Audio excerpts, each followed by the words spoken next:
Hello, welcome back to Bottom. My name is Beast. Now today, I'm pretty sure we're back for the fucking 2 week anniversary of my obsession. I'm actually not sure if it is. By which of course mean that we're back with Utawarerumono. I just look when the fucking. Oh no, it's been more than 2 weeks, because there were actually like 2 Hot Square videos in the.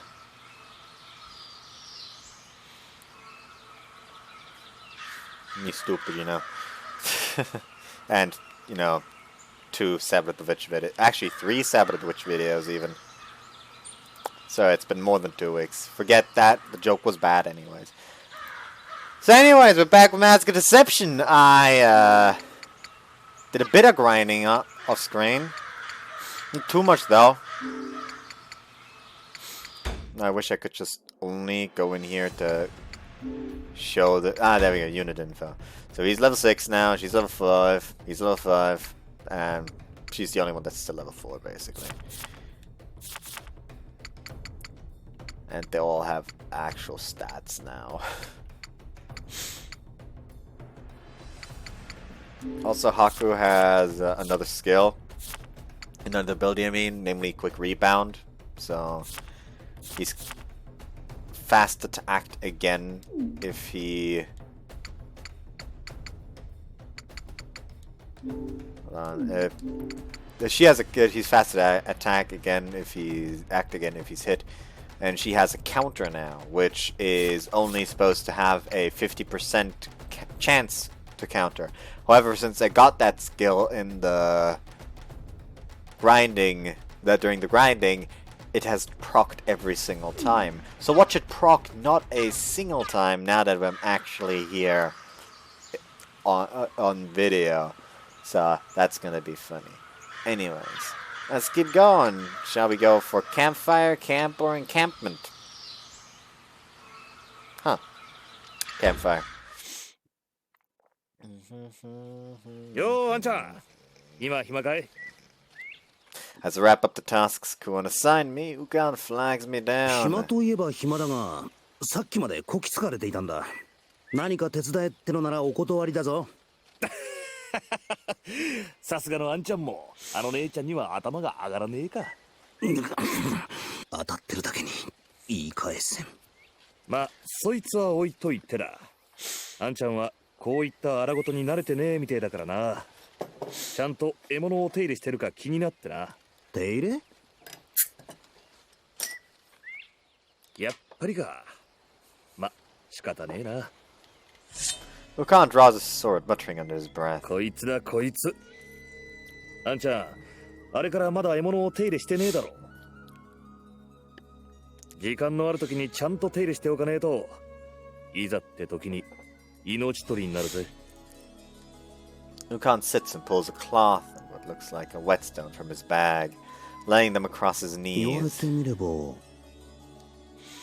Draw Kuon's fan from my sash and look over it closely. It has a heft to it, heavy in my fingers and thick when its blades are folded up like this. When I actually used it, I could tell right away it was forged solely for inflicting pain. かなり手荒に扱っといて、そのまま放置だったな。やっぱまずいか。Larry, also I have a singular beard today. Because yesterday, also no people joining me today. Yesterday, I had the cider and I actually had to like share one glass with somebody that wanted some. And hey, she was the one who actually bought it, so can't really argue. However, I did, demand this beer as tribute today. In exchange for that. Anyways, Gun smiles wryly, setting a whetstone to the steel of his katana. そいつに自分の玉預けるんだ。まずいどころじゃねえな。それこそ恋人や女房のように扱ってやんねえとな。確かにその通りなんだろうが、こんなのどうやって手入れするんだ？普通に刃物の手入れとかなら見よう見まねでなんとかできそうな気もするが、これはちょっとな。どれちょいと貸してみな。できるのか？こんな商売を続けてりゃ大抵のもんはな。さすがにこいつは珍しいができないってわけじゃねえさ。 As Ukon takes the fan, he holds it up to the light and squints at it from various angles. ほう、 Ukon suddenly smiles in what looks like 結 admiration. 構な代物とは思っていたが、こいつはまた。こいつはなんだ？いろんな意味で面白い。間違いなく曰くつきってやつだな。なあ、呪われてるとか言わんよな。ああいう意味じゃねえよ。まあ呪われてたとしても何の不思議もねえけどな。不思議じゃないのかよ。まずこいつが何でできてるから。 As Ukon taps the metal with his fingernail, it emits a high-pitched resonant ringing. 鋼じゃねえな。もっと硬い別の何かだが、何かわからん。あれだけ乱暴に扱ったってのに賭けも曲がりもしてやしねえとな。で次はこの仕掛けだ。仕掛け？何か仕掛けなんてあったのか？気づかなかったのか？こうして扇を目いっぱい広げてだ。そこからさらに広げようとすると、見てな、結構えぐいぜ。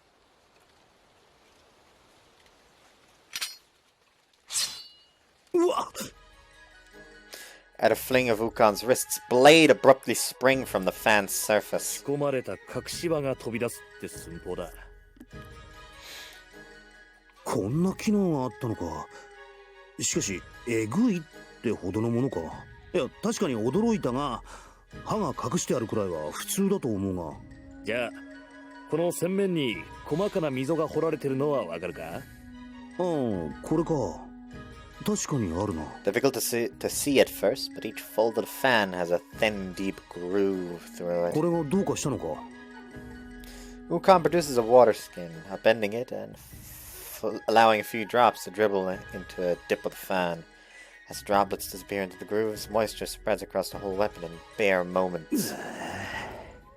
As water condenses in droplets on the tips on the hidden blades, I can't help but groan as I grasp the implication. この刃先に触れたら、たとえかすり傷であっても、そういうことか。確かにえぐいな。ちなみにこいつの表面、綺麗に磨かれちゃいるが、うっすらと模様になってるだろう。つまり血が染み込むまで使い込んでるってわけだ。はてさて、こいつはどれだけの命を食らってきたんだが、あんちゃんの言う通り本当に呪われてたりしてな。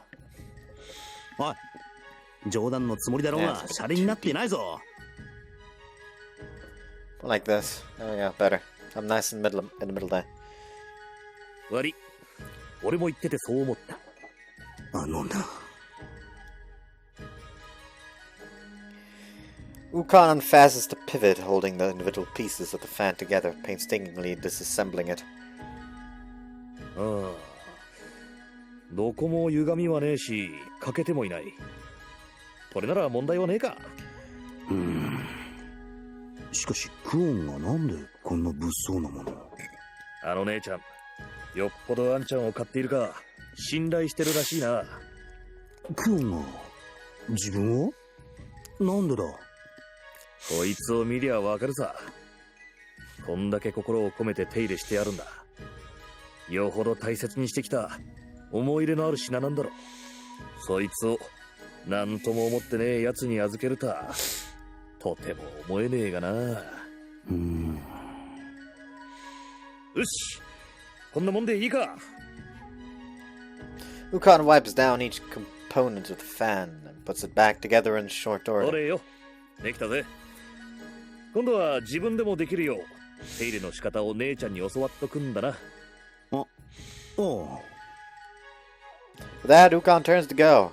I ought to thank him, but it slips my mind as I stand transfixed, staring dumbly at the weapon. Ukon's words echo in my mind. 思いが込められたものか。なぜクオンはそんな大切なものを自分に渡した。Spread and closed the fan repeatedly, fidgeting that for no real な reason. あ、クオンは何を考えている？お前に込められた思いとはなんだ？ The fan remained silent, only glimmering in the light in lieu of giving an answer.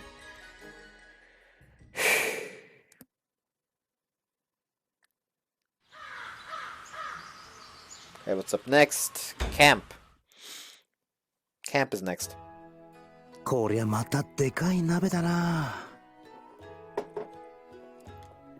An enormous cook pot hangs over a stove in a corner of the campground, sizzling happily away. Not too far away, a mum is being baked. A tall pile of the doughy skins already stacked on the table. ハク殿、こんなところで何を眺めているでおじゃるか？ Maruro takes note of me and swaggers over, a bag in his arm. ああ、さすがにこれだけの人数になると、その支度も豪快だなと思ってな。そうでおじゃるな。マロもこんな大勢と行動を共にするのはこれが初めてでおじゃるよ。そういうマロロは何をしてるんだ？マロでおじゃるか？マロはそうでおじゃる。お手伝いの最中でおじゃった。手伝い？ Maruro frantically looks around for Rulutier, hurrying over as soon as he spots her. ルルティエ様、頼まれたお塩でおじゃる。Proudly holds out the bag in his hands to Rulutier. ありがとうございます。 Simple kitchen area has been set up beneath the tent, chopped fruits and veggies arranged on a table. Rulutier stands at the table and pulls a solid chunk from Maruro's bag, crushing it into powder. ハク様？もしかしてルルティエが料理を作ってるのか？こんなことくらいですか。皆さんのお役に立てませんから。しかしこの人数を用意するのは大変じゃないか？いえ。お城の厨房は私が取り仕切っていましたから。へえ、お姫様だと聞いていたから意外だな。もっときらびやかというか、そういったのとは無縁だと思ってた。私の家は辺境の一位皇族なので、それにクオン様も手伝ってくださいますし。クオンも？私が料理を手伝ってるのがそんなに意外なのかな？うわっ！ Kron's voice suddenly speaks from right behind me, and I jump almost a full foot into the air. I turn to find her smiling, but it doesn't quite extend to her ハ eyes. クと出会う前は一人旅をしてたんだから、一通りできるのは当たり前なんだけどな。いや別にクオンが料理ができないなんて。ハクはそこで見てるといいかな。私の技を見せてあげるから。Non-believer. Kron deftly twirls a kitchen knife in her hand as she makes this proclamation, pointing it at me. 料理が下手と言われるのに嫌な思い出でもあるのか？ Someone tells me yes. ルルティエ、お塩はこのくらいでいいかな。もうちょっと濃い方がいいと思います。皆さん働き盛りですから、少し塩辛い方が好まれるかと。そっか、そう言われるとそうかも。You can tell I'm not gonna be of any help, so I retreat to the edge of the tent to watch from the side. ルルティエ様の手料理楽しみでおじゃるな。確かにあの二人がどんな手料理を振る舞ってくれるのか興味がないと言えば嘘になるな。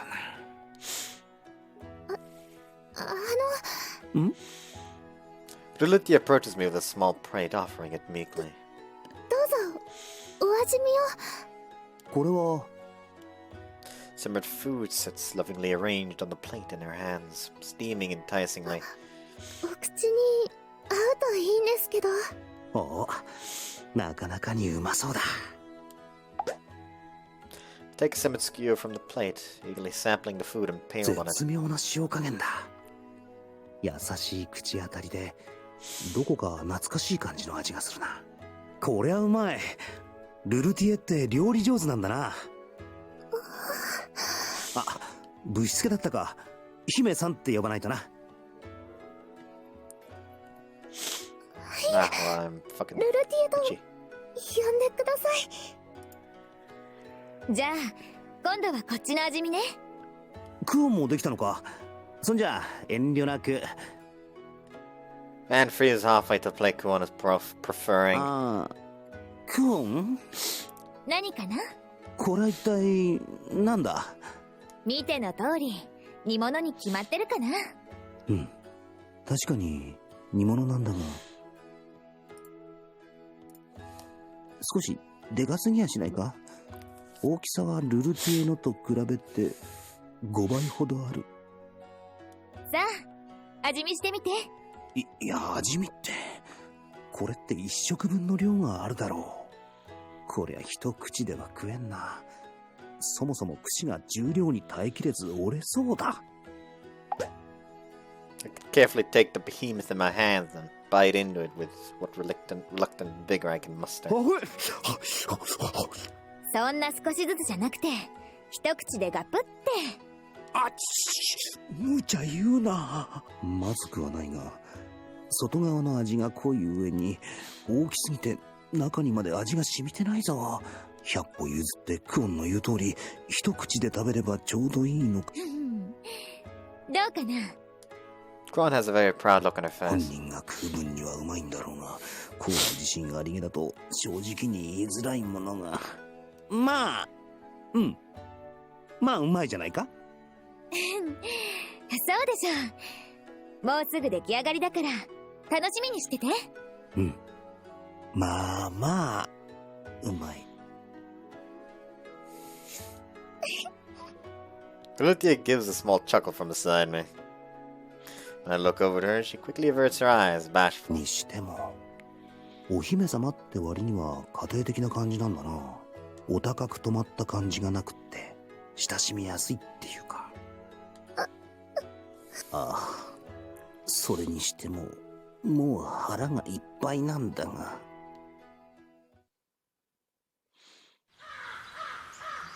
Okay, what's up next? Honest to God, I would have just been honest. Like, okay, first off, size. This is not a taste. It's a full meal. Second, like, basically, here's the thing. Like, the kindness is to explain to her what's wrong because she'll make the same mistake over and over again. Also, all the people in the fucking encampment are gonna have to deal with this then. Anyways, encampment. Ukon calls out to me as I emerge from the tent. あんちゃん、手すきならチート馬の世話を頼まれちゃくれねえか。馬の世話？別に構わんが、何をすればいいんだ？そこにある餌をやってもらいてえのと、ちょっとした手入れだな。手入れ？ああ、このたわしで皮をこすってやるんだ。Ukon holds a large scrubbing brush, wriggling the bristles in my direction. こいつで皮をこすってやると気持ちいいらしくてな。馬どもが喜ぶ。馬は大切な運搬手段だ。しっかり面倒を見てやらねえといけねえし、大切に扱えば向こうもそれに応えてくれるってもんだ。へえ、こんなものだね。まあ、あんちゃんも馬に乗るようになればわかるってことよ。そういうことなら手伝うさ。ただ飯ぐらいってのも気が引けるしな。そう言ってくれるとありがてえ。馬はそこの馬車の先に繋いであるから、あとは頼んだぜ。Ukon hands me the brush, waves his hand as if to formally confer the duty on me, then turns to go.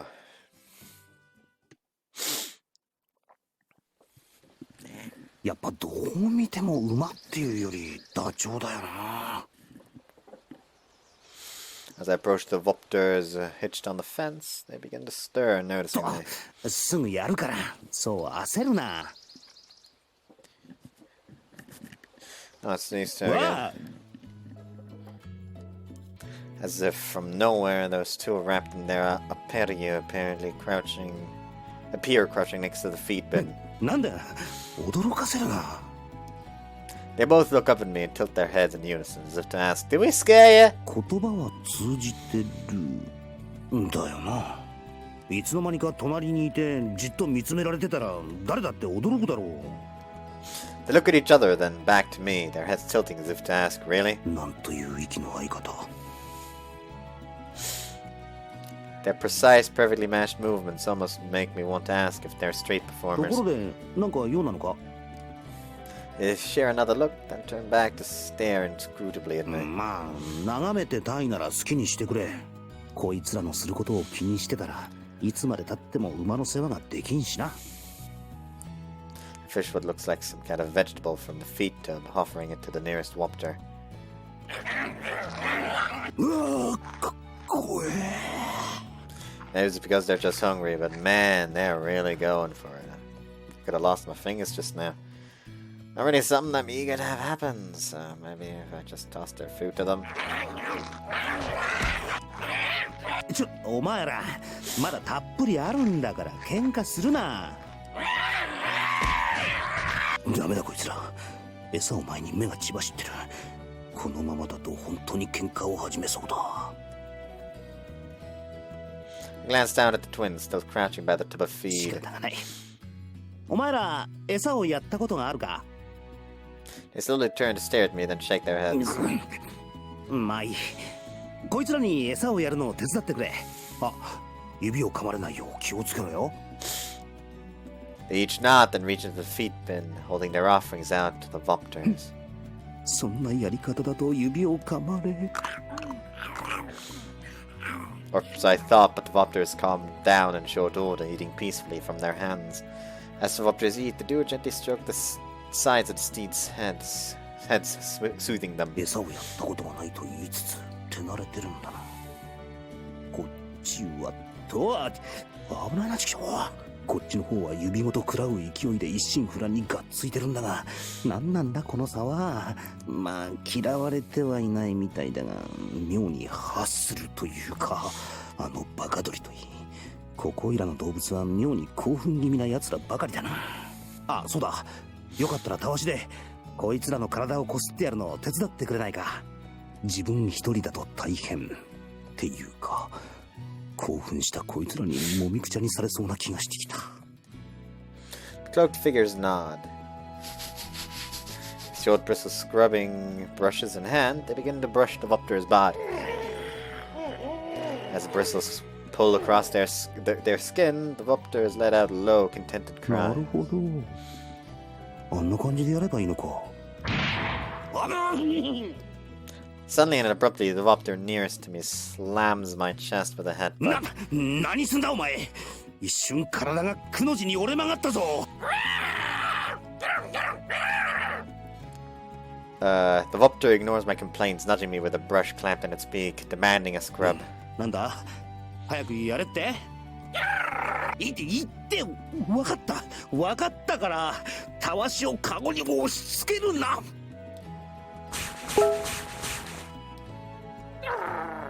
ここがいいのか。 As I pull the brush over its body, it starts to breathe harder and stamp its feet in excitement. こら、嬉しいの分かったから落ち着け。蹴り殺す気か。 With those thick muscled legs, it wouldn't take much for a creature like this to do me in. やれ。あっちのおとなしい方を担当すればよかった。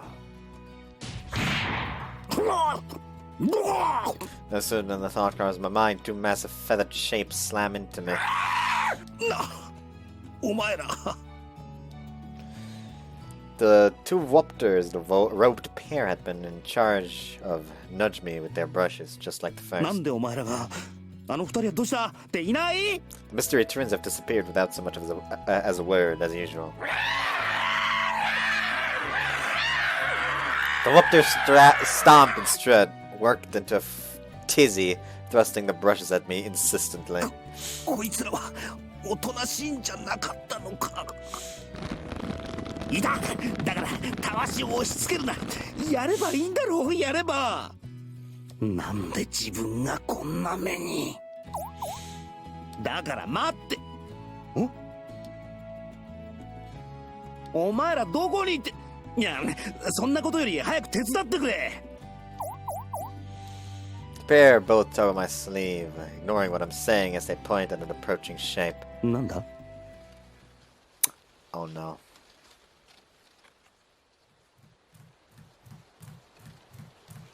Sound of footsteps that are somehow at once both heavy and bouncy fills my ears. And then that distinctive bird song.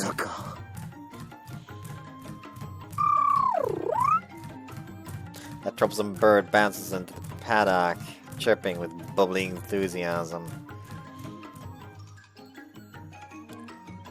And holding a scrubbing brush in its beak. お前もなのか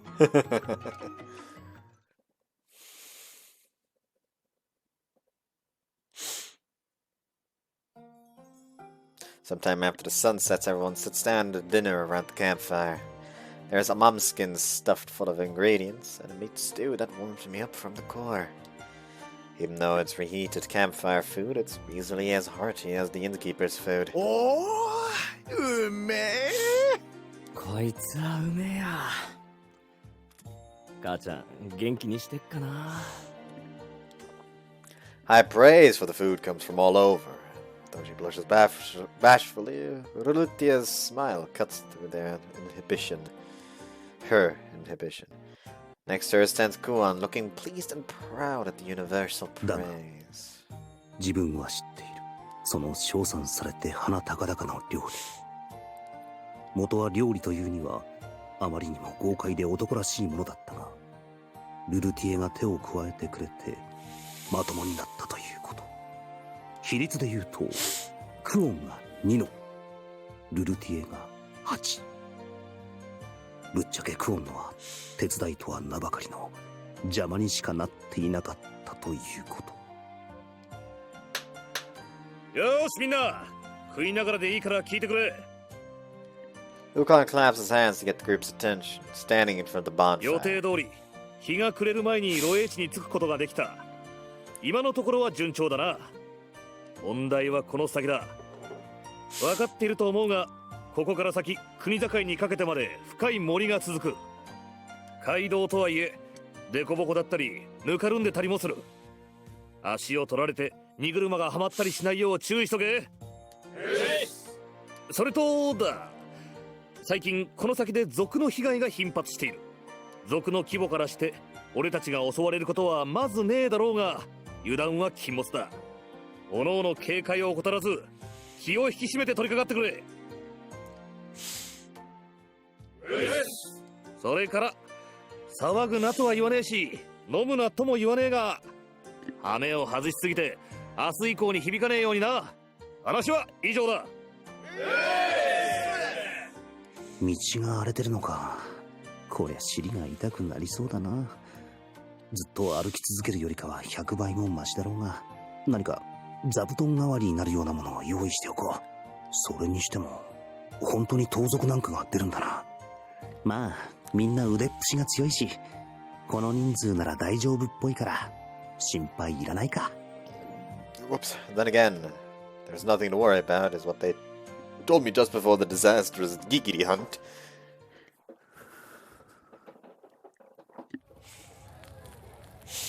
After dinner, right as I get up to return to my tent. At the sound of someone crying out, I turn around to find Ruthia kneeling on the どうし ground. た？大丈夫か？何でもありませんから。 Nearby, a hempen sack lies on a crumpled heap on the ground. She tripped, holding it most 手 likely. 伝おう。いえ、大丈夫です。このくらい一人で。女の子がこんな重そうな袋を運ぶなんて大変だろう。でも力仕事は男がやるもんだ。 Crouch down to lift the bag as Ruthia continues to hesitate, at a loss what to よ do. っと重っ。白様？いや、この子はこんなのを運ぼうとしていたのか。腰が。だがここで無理でしたとか言うのはあまりにも情けない。Somehow I managed to lift the bag and get back on my ど feet. うかしましたか？いや別に。ありがとうございます。なんだかご迷惑を。Lulutia bows と politely. かいいから早くして。5時間砕ける。ね。どこまで行けばいい？私の天幕まで運んでいただければ。よし、わかった。案内してくれ。や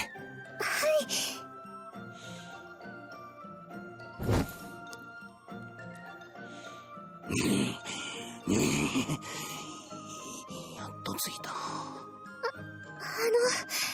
りがとうございます。いや、そんな大したことじゃない。知らん。Managed to smile. I can't quite still my shaking legs. 汗が。Lulutia produces a handkerchief, carefully wiping away the sweat on my brow, my cheeks, my neck. She stands on tiptoe, stretching around to reach, nearly pressing her front against 服 mine. にこうでも炊き込まれているんだろうか。それとも彼女の体から発せられる女性特有の香りだろうか。終わりました。Lulutia's voice pulls my head back down out of the clouds, snapping me back to reality. なんかすまない。いえ、こんなことしかできませんから。じゃあ自分はこれで。よろしければお茶をお入れしますので、休んでいってくださ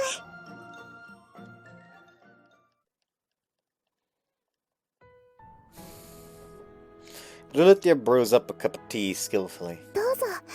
外ですが。Sweet, arresting scents steal across my nose from the cup. Milk, wildflowers, honey. 随分と手慣れているんだな。ありがとうございます。私は家族にお茶を入れるのが好きなんです。Lulutia reminisces, a gentle smile on her face. ここ九十里は王路であるお父様自らが率先して開墾することで国が大きくなりました。お父様はもちろんお姉様たちやお兄様たちも木を切り岩を押しのけて畑を耕すのが当たり前でした。でも私は体が弱くて、だからせめてお茶や料理で家族みんなに喜んでもらいたくて。なるほどな。ルルティエのお姫様らしからぬ家庭的な雰囲気はそういうところから来ているのか。しかしあれだけ重いものを持ち運べるのに体が弱いとか、これはツッコミどころなんだろうか。 As I reconsider, I raise the cup to my lips and take a careful sip. うまい。よかった。茶の甘みと苦みがちょうどいい塩梅でとても気持ちが落ち着くよ。一番上のお兄様の好きな茶葉なんです。疲れが取れると言われるお茶で、そう言っていただけると嬉しいです。本当に家庭的で心の優しい子だな。 As she walks through her explanation, I indulge in another 2-3 sips of the calming tea. おかわりをお入れしましょうか。あ、頼む。Lulutia quickly sets about making more tea. I can tell she's done this a lot. As I watch her produce various kinds of tea leaves, a realization dawns on me. ひょっとしてその棚は全て茶葉が入っているのか。はい、そうです。 Easily more than 10 small drawers of tea leaves line the shelf from end to end. 確か茶ってそれなりに高かったよな。 Curiosity piqued, I take in my surroundings inside the tent. It's large for a single-person tent, the extra space taken up mostly by shelving and drawers. ちょっと聞きたいんだが、そっちの棚は。その棚ですか？衣装棚と化粧箱です。じゃあそっちのは。それは調理具に裁縫道具とかいろいろな小物が入っています。ああ、そこのでかいのは。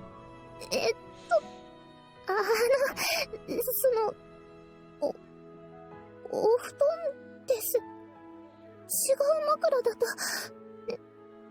眠れなくなって。Lithia grows quieter and quieter towards the end of his sentence, fidgeting bashfully. そうか。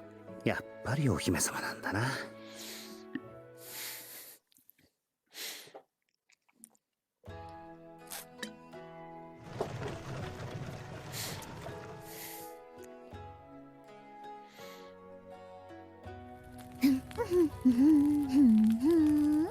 Guan boils the water I had fetched for her in a large metallic tub, humming to これ herself. を満たすだけで何往復させられたことか。にしても、こんなにお湯を沸かして何に使うんだ？鍋をするって感じではないよな。飯は食った後だし。にしたまあ Whoops. だとしてもクオンなら平らげそうではあるな。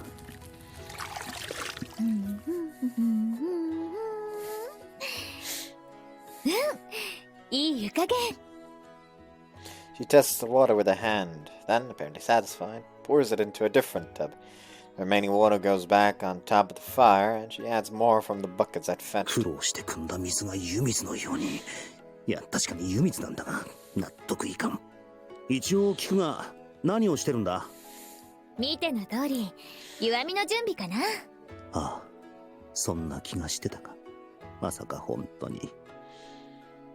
こんな漏洩地でわざわざ苦労して大量の湯を沸かしてか。苦労した後の湯は格別かな。苦労したのはこっちであって。ハク、もうちょっと下がってて。My griping falls on deaf ears as Kuan drapes a large sheet over a string to make a partition. The telltale rustling of clothes is perfectly audible through the partition. 相変わらず無防備だな。しかしこんな苦労してまで湯あみをするとはね。風呂好きだとは思っていたが、ここまでとは。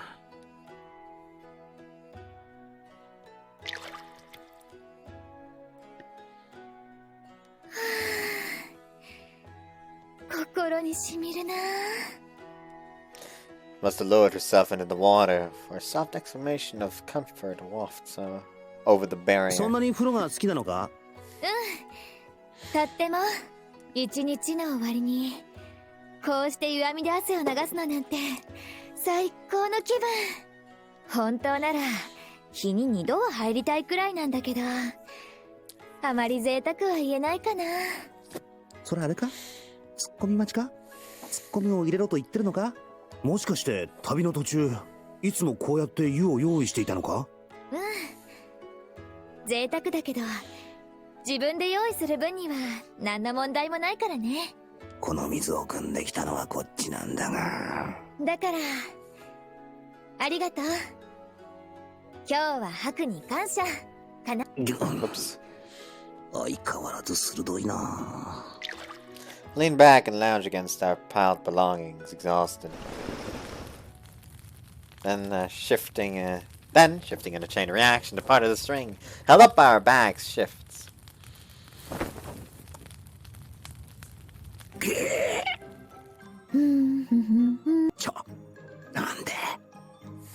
Over the fallen partition, I see Kuon has covered her eyes with a washcloth, obviously.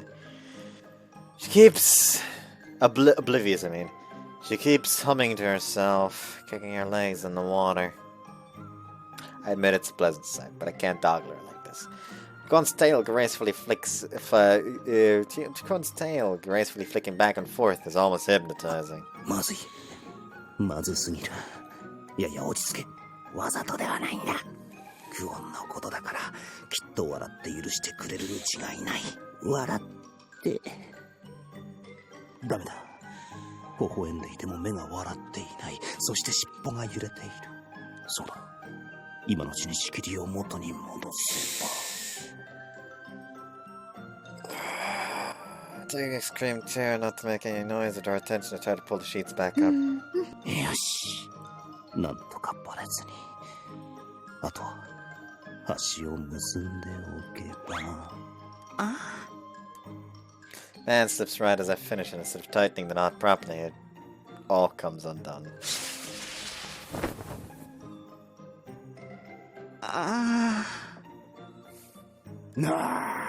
何やってんだ。So I'm pretty sure the voice actor for Haku, I've heard him today. I'm pretty sure. Hold on.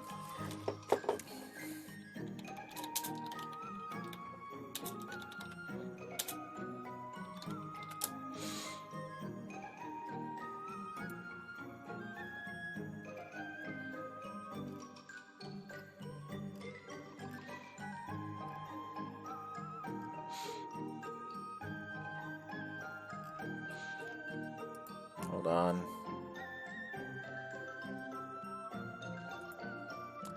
Basically, I was at a friend's house today, and we watched Backstreet Girls Goku Dolls, which is basically, yes,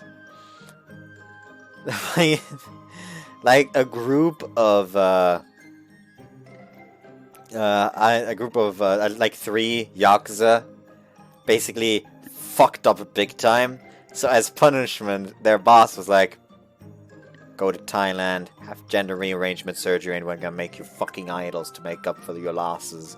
And it's absolutely fucking hilarious.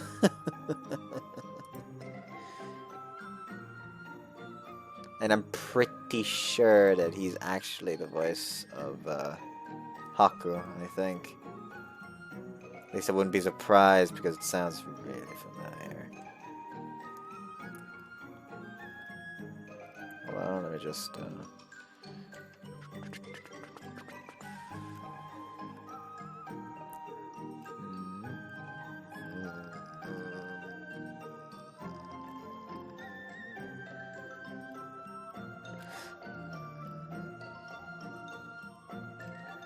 Maybe you should just do...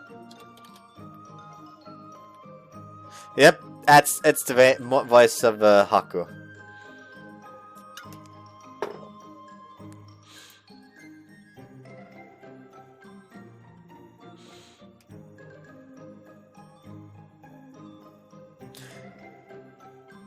Apparently, since they actually made like a new Utawarerumono game since that voice actor died, mainly like Zon too.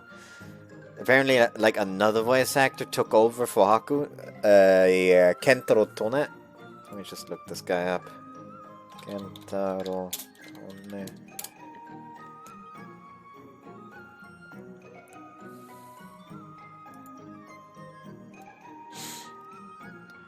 He's also the roles he's done before is let's see. I don't know who that is.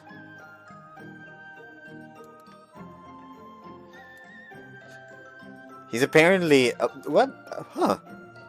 That's actually the voice of Ukon. So they decided, okay, Haku died. Shit, what do we do? Just tell the other guy to take take over him as well. Let's see, anyone else they can name that people would potentially know. He's apparently the voice of fucking Lanky Kong in Japanese. Voice someone fucking Camp Laszlo? What? I personally don't know who the fuck it is, but I guess I should name him. Namely, Cressidius in Xenoblade Chronicles 2. I don't fucking remember who that is.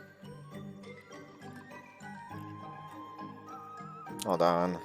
Xenoblade Chronicles 2. Cressidius.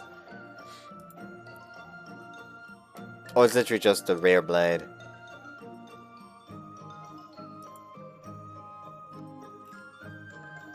Or not. Huh. Oh well, I'm fucking confused. Anyways. Ah, そうだ。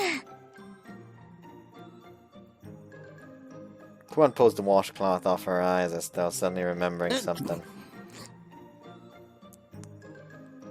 But without turning around, she reaches for a small bottle and dumps its contents into the water. いい香り。Then, still oblivious, she re-soaks the washcloth and places it over her eyes once more. 今の危なかった。もう少しこちらを向いていたら終わりだった。Crone happily swings her legs and hums a tune, a stark contrast with what I'm feeling right now. ハック、さっきから静かだけど、どうかした？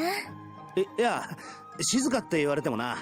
他に誰もいないんだし、クオンと話をしてなければ静かになるだろう。そうなんだけど、急によそよそしくなったから、どうかしたかなって。さては覗こうとか考えてたのかな？ギク。バカ言え。誰がそんな真似するか。冗談だよ。ハクはそういうことをしないって分かってるから。I wouldn't intentionally, but this kind of a bad accident. 分かってくれればいいんだ。両親が。いや、これは覗いてるんじゃない。断じてない。だから問題なし。こうなったら最後の手段だ。I stealthily tiptoed to the tent's flap. 逃げるしかない。たとえ気づかれても、明日にでもなればきっとうやむやになっているはず。ウコンのところにでも止めさせてもらえば。Creep ever closer towards the exit and spare a glance over my shoulder towards Kuon. Her skin is flawless, free of any scars or blemishes. Her figure is tight and fit, her face pleasant. Exquisite is a good word for her kind of beauty. ただな、贅沢を言えば、せめてもう少しだけ女としてのふくよかさがあれば。Oh, please. なんていうか。ちょっと残念でしょ？ハク？ Kuon raises her head from the water and the washcloth slides off her eyes with an ominous plop. She smiles! Just as I thought, those eyes, 笑ってない。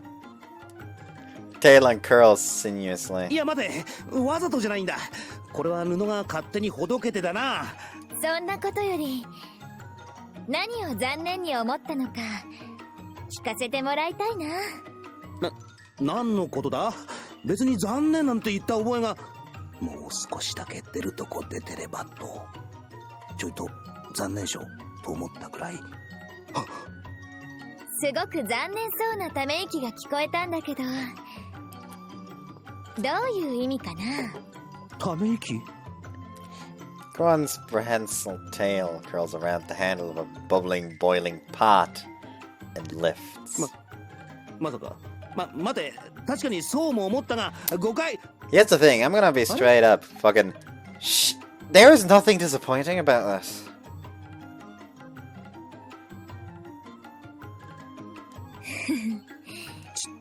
違う。話を。あじゃー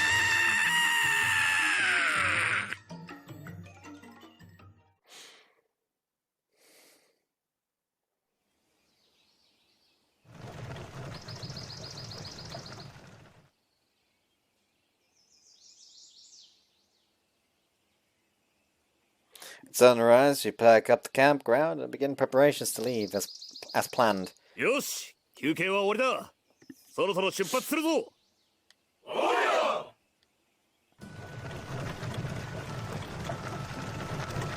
The deep voices of Ukon's men respond in unison. Soon enough, the wagons are rolling once more. By the way, remember I told y'all about the whole, like, nail polish thing I used to protect the fucking brake? Well, I tried to, it like was slightly distancing itself from the nail again, so I tried to fucking cut it.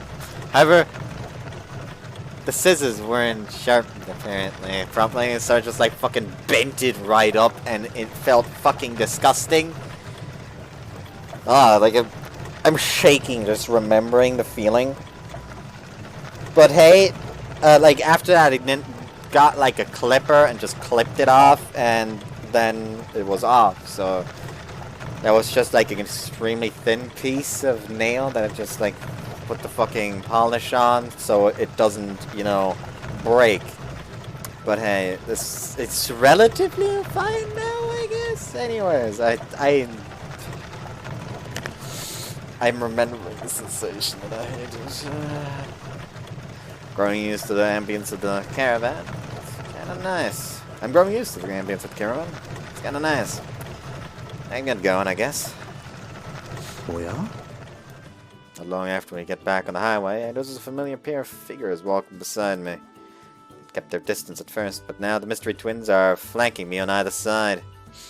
お前ら、何か用でもあるのか？ No response. Not that I expected any different. どうしたものか。その二人誰なのかな。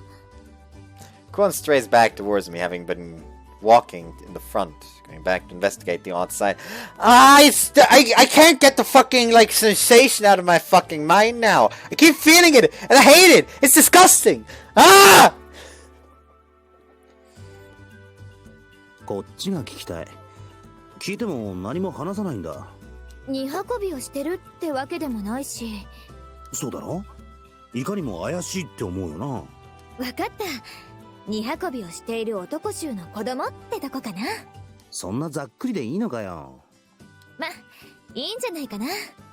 特に害があるってわけでもないし。ああ、そうそう。ルルティエを探しに戻ってきたんだった。ルルティエ Kwon runs off in Lulutia's direction, shrugging off my bizarre situation. なんだ、こっちを心配して戻ってきたわけじゃないのか。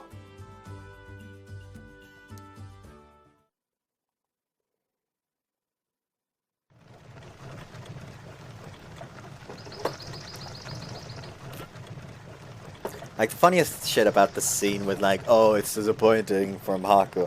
Like, I'm pretty sure, like, she's literally described as having a nice figure that even her clothes don't hide. So, yeah. The caravan continues its slow and inexorable roll up the mountain path. You can tell the road here was paved at some point, but now only a scant few flat stones remain. Trees have taken root in the days since. Roots snaking under the surface and breaking up the path. 道が荒れてるってこういうことか。 The snow melt has sunken into the dirt too, forcing everyone to trudge through the thick mud.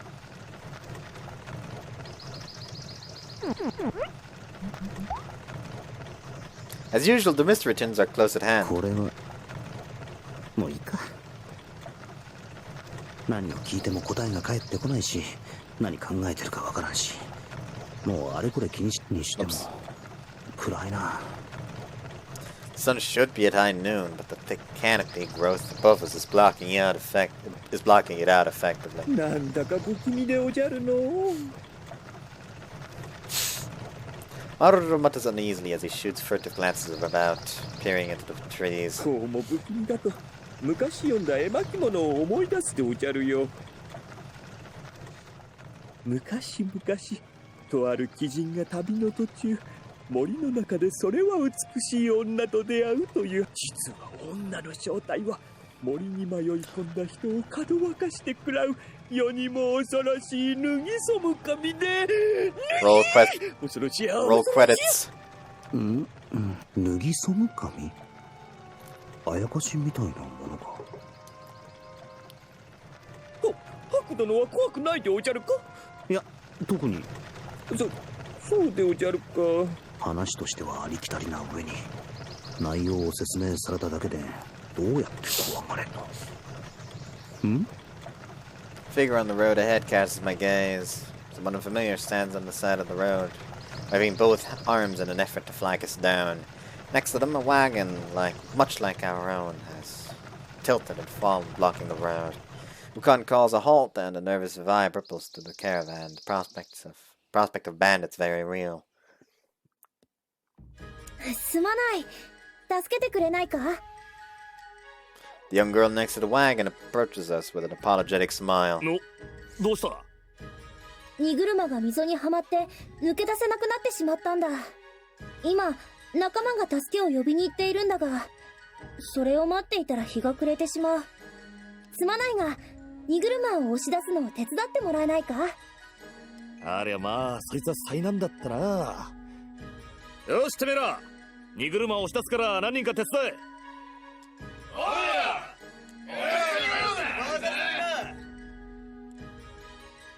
Several men quickly gathered Ukon's call. They seem a little eager to please because it's a woman, especially one with a pretty face.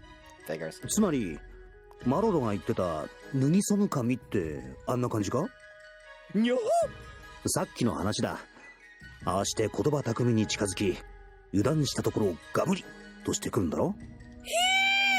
大変でおじゃるよ。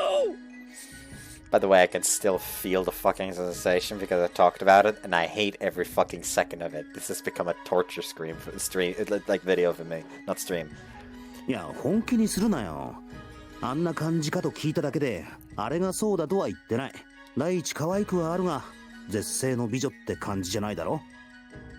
そう言われればそうでおじゃるな。ちょっと可愛いくらいで全然美女とは違うでおじゃる。いやいやほんと美女でなくてよかったでおじゃるよ。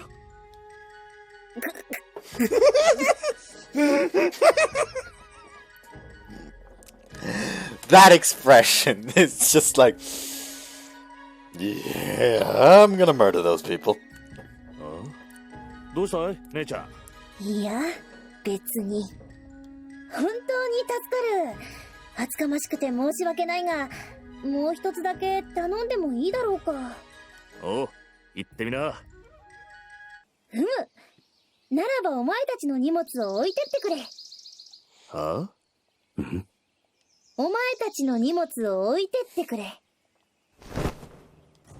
In the blink of an eye, the drop cloth covering her cart's cargo rips away, revealing armed men. Ukon's men had approached the caravan to help lift it, are suddenly subdued and pinned down.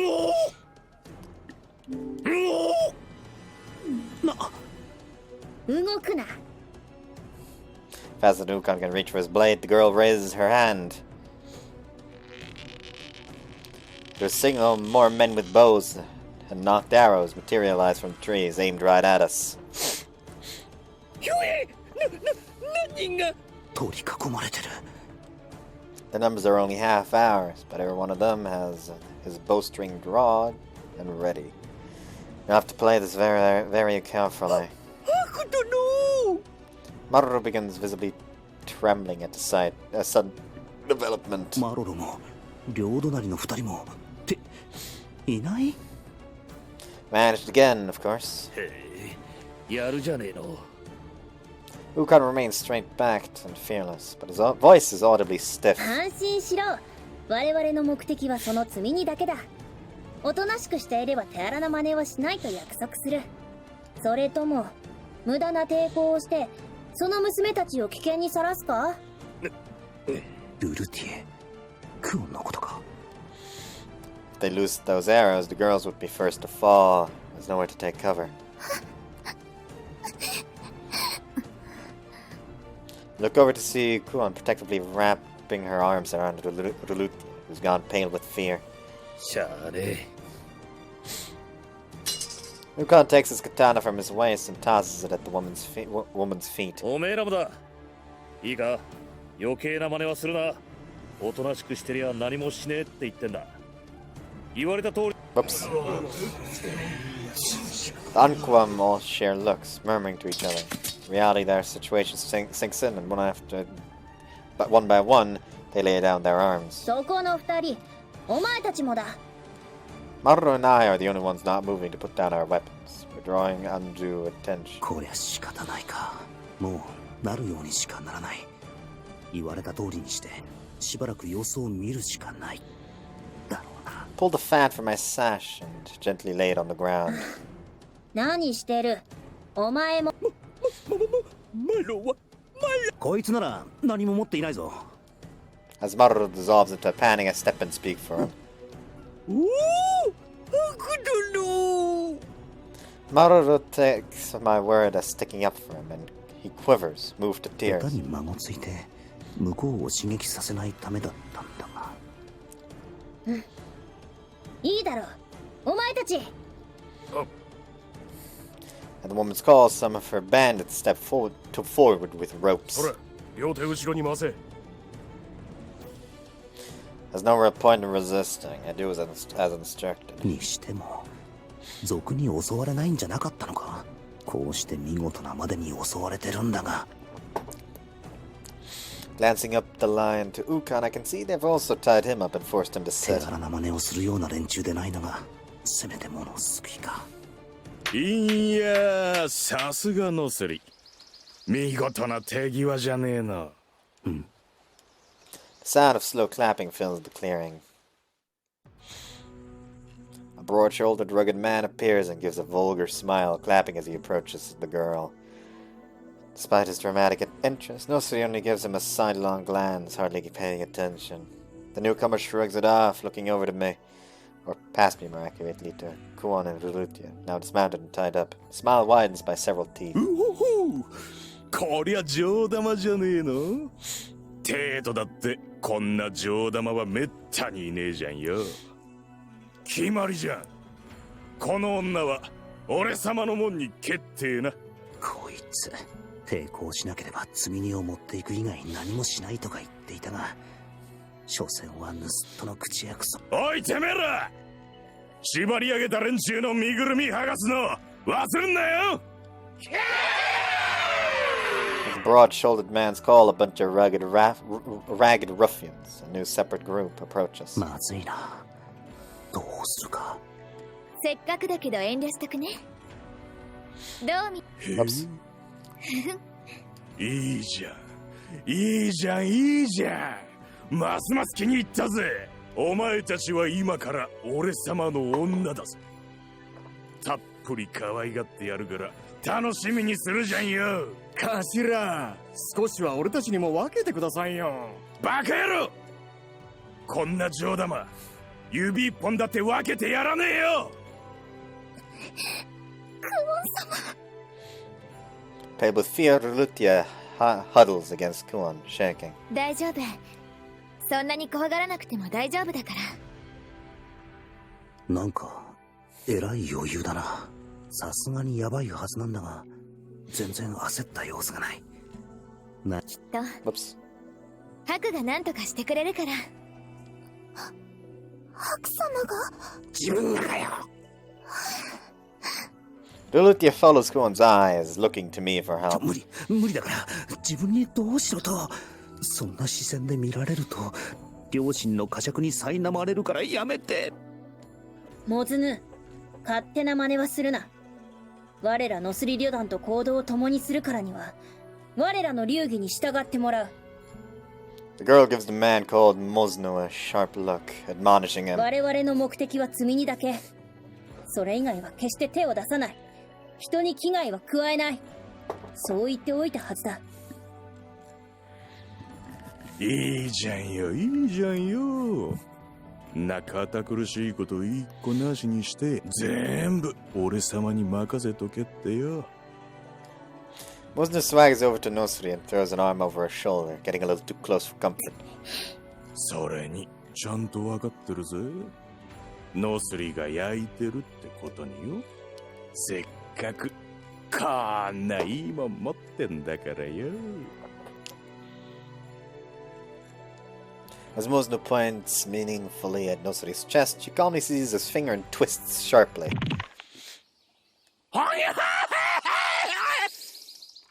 Mosno drops to the ground, clutching the offending finger and writhing in pain. 今あいつの指かつてない方向に折れ曲がらなかったか。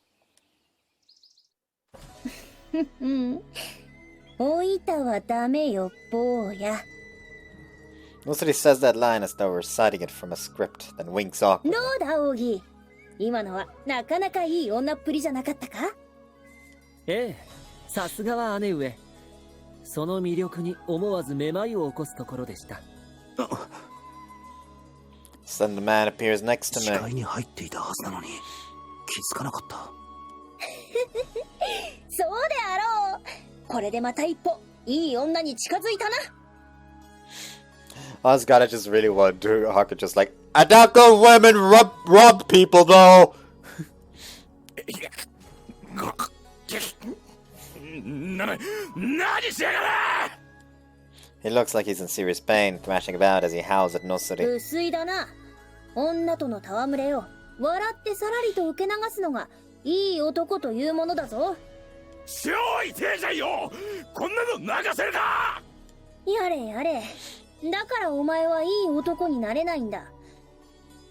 かつて異国にいい男と謳われたオーロが存在した。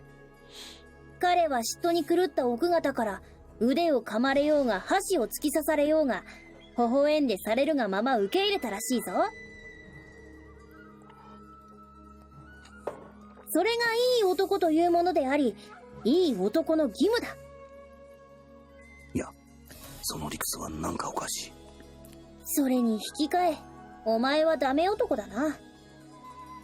The man grimaces, but just as he moves towards Nosuri menacingly, he freezes in どう place. しました？続きをしないのですか？ The man called Ogi, at my side just a moment ago, reappears behind Mosno, holding a thin blade to his neck. なんだこいつ。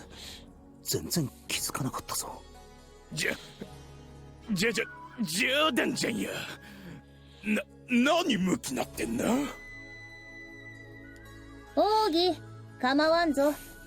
こんな場合、男のやんちゃを許してやるのがいい女というものだ。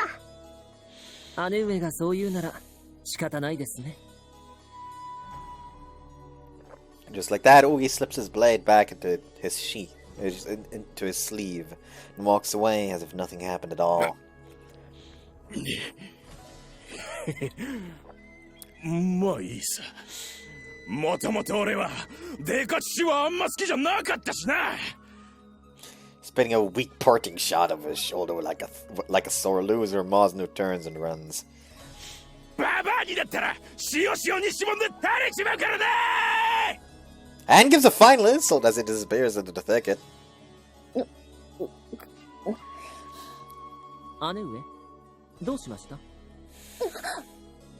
なんでもないぞ。なんでも。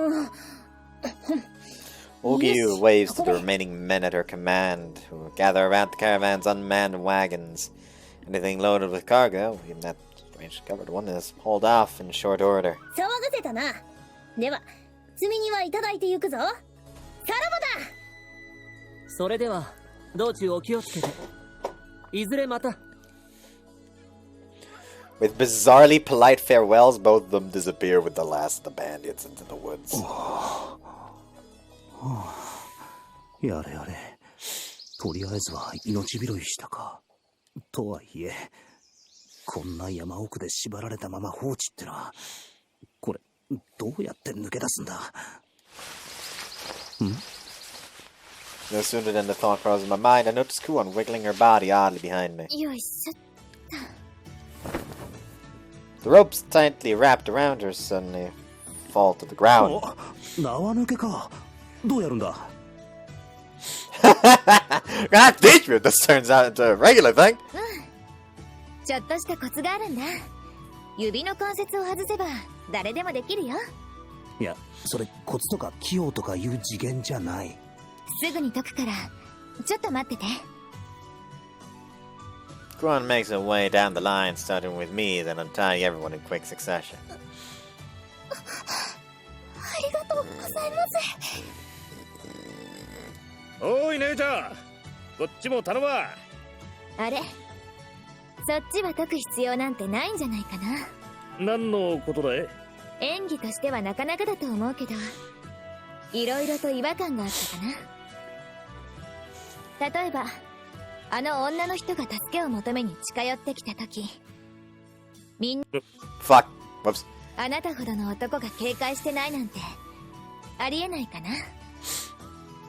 こりゃまだ買いかぶってくれたもんだ。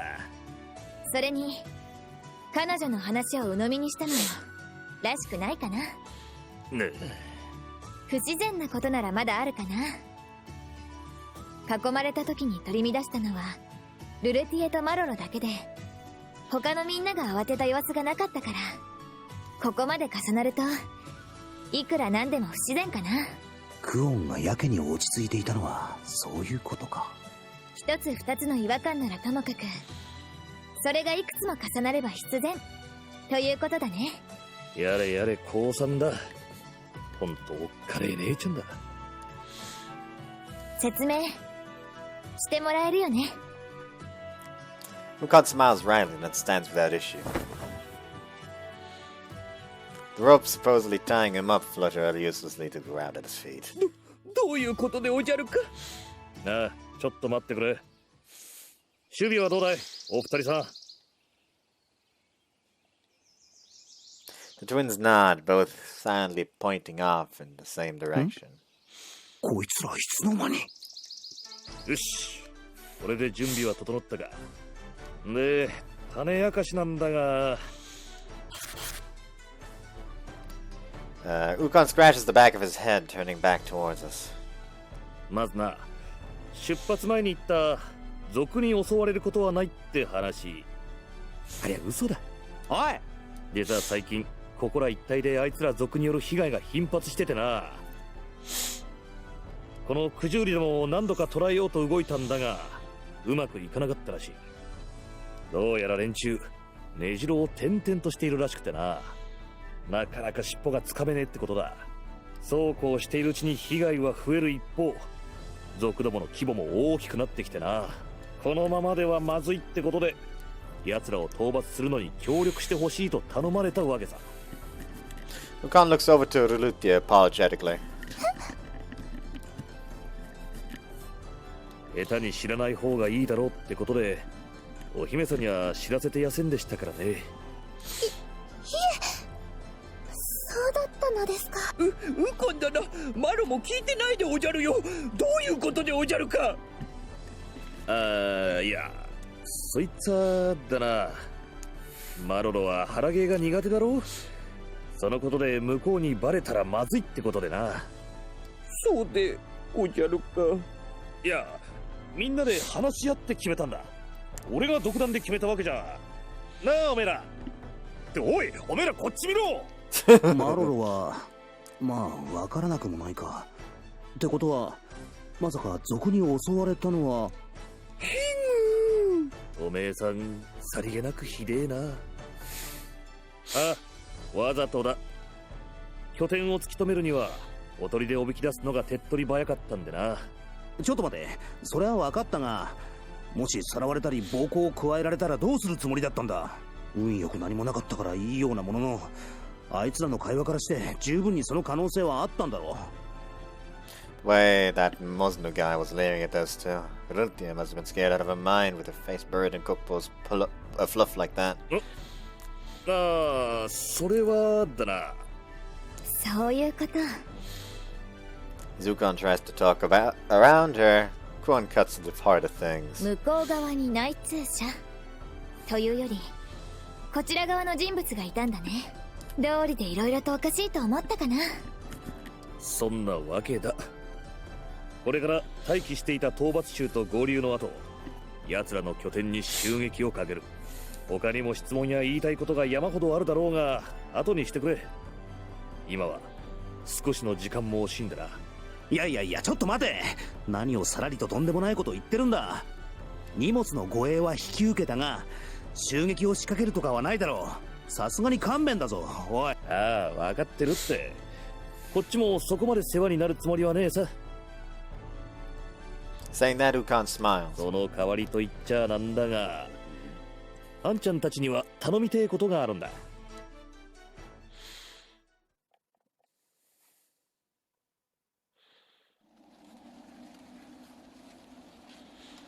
Ukan leads his company deeper into the mountains to join up with the strike team waiting in the wings.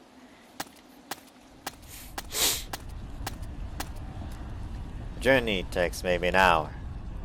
Before long, the sounds of crashing metal and shouted battle cries fill our ears. 始まったか。音の大きさから察して戦いはかなりの規模みたいだな。あんなものに巻き込まれていたら命がいくつあっても足りん。白様。わっ。いや、なんでもない。相変わらずこのでかい鳥にはなれないな。それで何か？はい、本当にごめんなさい。こんなこと？ああ、ここに残ってルルティエを守ることになったことか。いや、別に気にしなくてもいいさ。あの合戦に駆り出されなくって済むんだ。こっちの方が断然マシというものだ。しかもウコン直々の頼みだからな。気兼ねすることなくこうして高みの見物でいられる。ルルティエの方こそ怖かっただろうに、大丈夫なのか？山賊たちにはウコンの手のものが混じっていたとはいえ、万が一ということもあった。 That Mosnu guy hadn't backed down. 大丈夫です。クオン様がいてくれましたし、もちろんハク様も。そう言ってくれるのは嬉しいが、自分がいたところで何ができたかは怪しいもんだ。立派だな、ルルティエは。さすがはお姫様ってとこか。そんな、お姫様なんて、私は。はて、そんな恥ずかしいこと言ったか。しかしまあ、結果的にはウコンたちについてきてよかったかもしれないな。こんな大変な目にあったのに。うん。もしウコンたちに同行しないでクオンと二人で旅をしていたとしても、やはりこの道は通ったはずだ。そしたらあの山賊たちに襲われていたかもしれん。そうなった時、今みたいに無事に切り抜けられたかどうかわからんからな。いくら向こうにウコンの協力者がいるとはいえ、関係ない旅人まで助けてくれるとは限らん。山賊たちの信頼を得るためにあえてって可能性もないではない。だからウコンについてきたのは正解だった。そう。Oops. Fuck off, Mororo! そうそう、その通りでおじゃるよ。な、マロたちとハク殿は一連卓上の中でおじゃるよ。マロロ？お前なんでここにいる？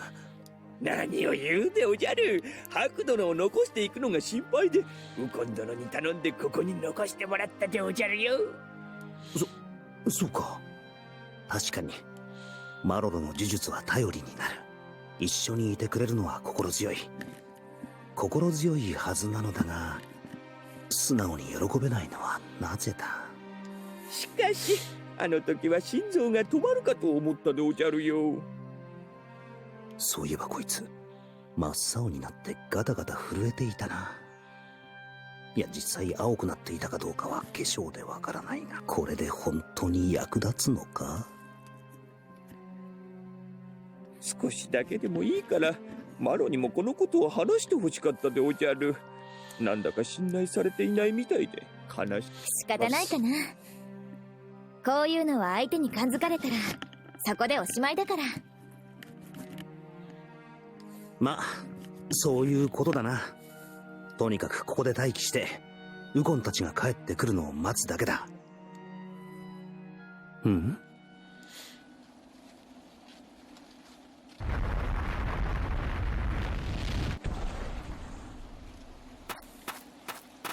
うん？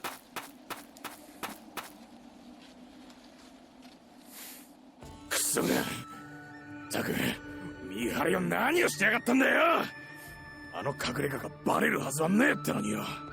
お頭、やっぱあれじゃねえですかい？あのノスリって小娘が裏切ったんじゃ。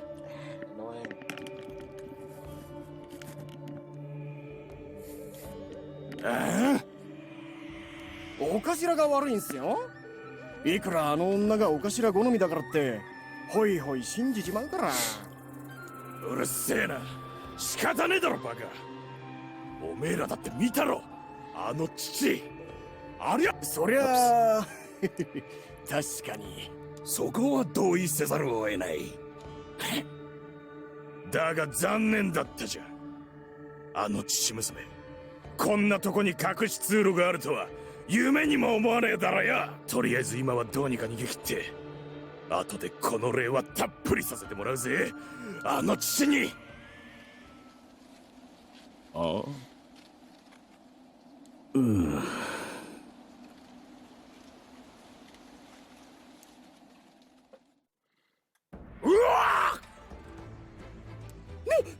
でおじゃる。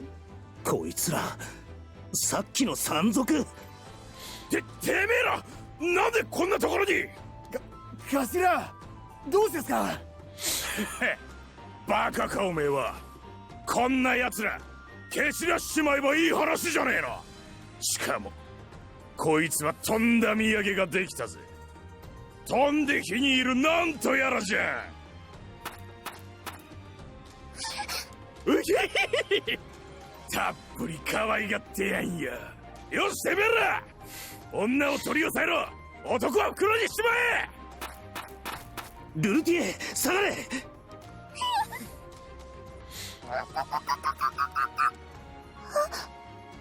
メ、ココポ。逃げてください。何言ってる。ルルティエを置いてけるわけ。違うんです。お願いです。そこの方たち、逃げてください。は？あ？何言ってんの？この子、普段おとなしいんですけど、怒るととっても凶暴になるんです。そんな脅し通用するとでも。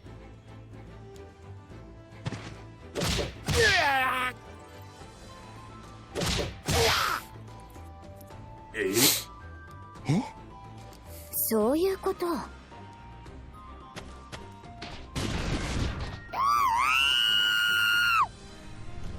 Angry Bird.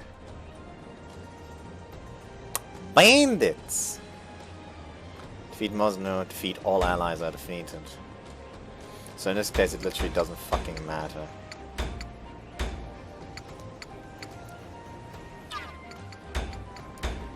These rounds though. Oh, it's wind. A gale.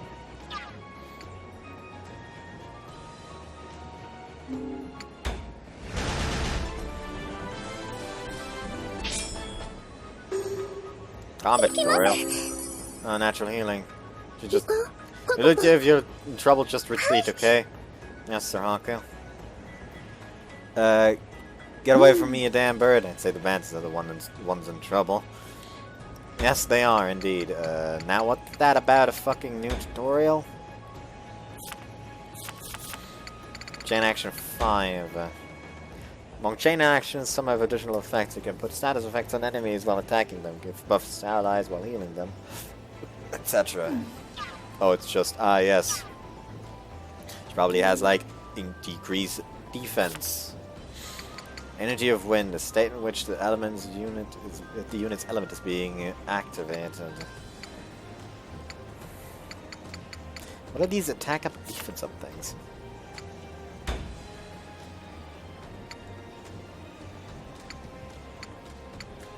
Oh, that... What's the difference?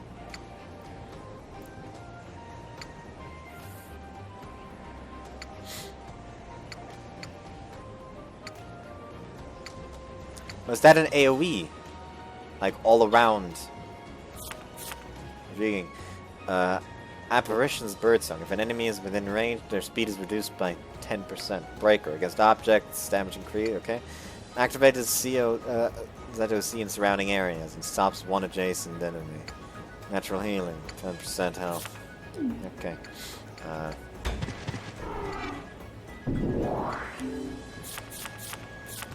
Hold on, it didn't say anything. That's about the speed.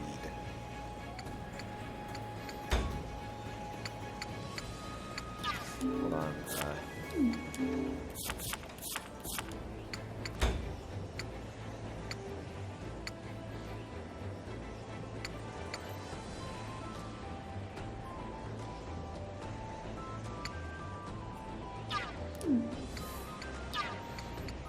You know what, actually? Strike him.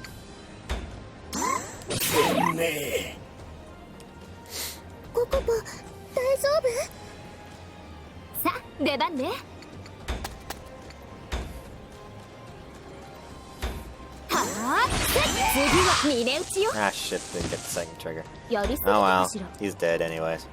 時間はかけない。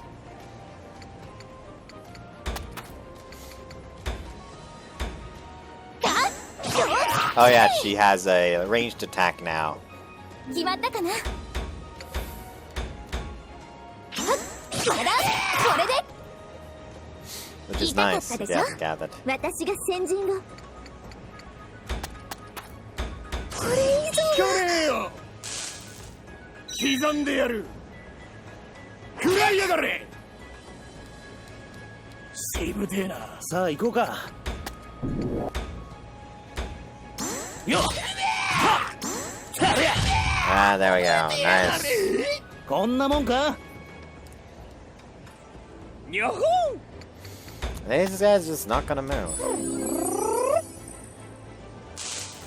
力になれるのなら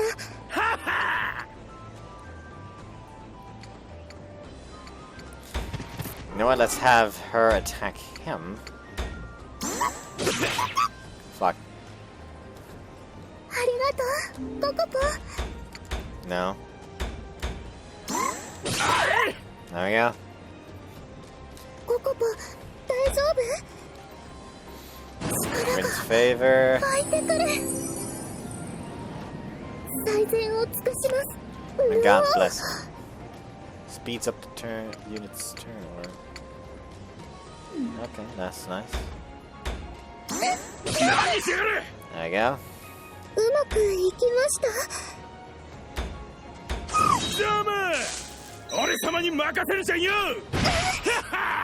俺様最高いざ尋常に。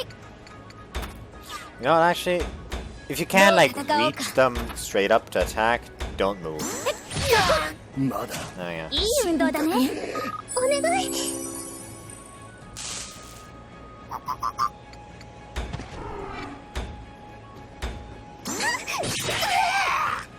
うまくいきました。私が先陣を。 go. No, just stay. みんなの状況は。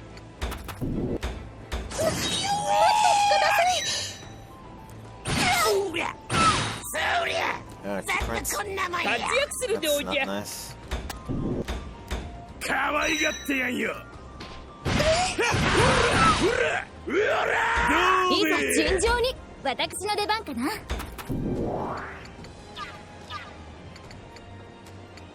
But you can walk over here and then heal. この薬草で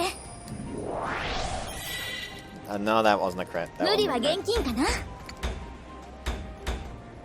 癒し慈しみを。 There we go. さあ頑張って。行きます。行きましょう。 Huh? What?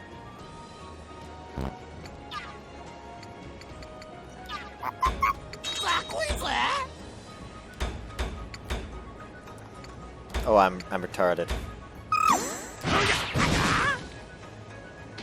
チェックしよ無茶しすぎないでね。 Let's try that again.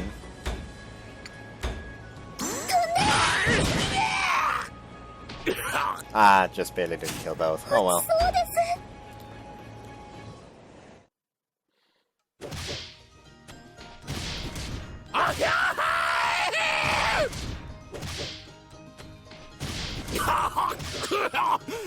いやめ待つじゃん俺が悪かったルルティエ、もうやめて差し上げてはいかがでしょうか。違う、私がやらしているのでは。ココポ、もういいの。お願い。もう終わったの。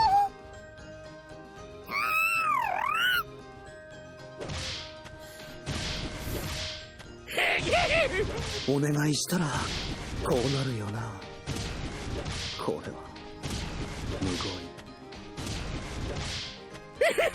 命だけはお助け悪党とはいえ少々哀れになってきた。とはいえ許されるわけではないからな。煮るなり焼くなりココポにやらせるなりルルティエの好きにしたらいいんじゃないの。いやはや、これはまた壮絶なことになってますね。誰だ。お前はさっきの。先ほどは失礼しました。ああすることになっておりましたので申し訳なく思いましたが、ご了承のほどを。じゃあお前たちが。てめえ奥義。元より仲間などではありませんでしたから、裏切ったなどと言われるのは心外ですね。同じ盗賊を朝廷に売りやがったんだ。裏切り以外何があるってんだよ。同じ。貧しい者から奪わず犯さず殺さずが我々の流儀で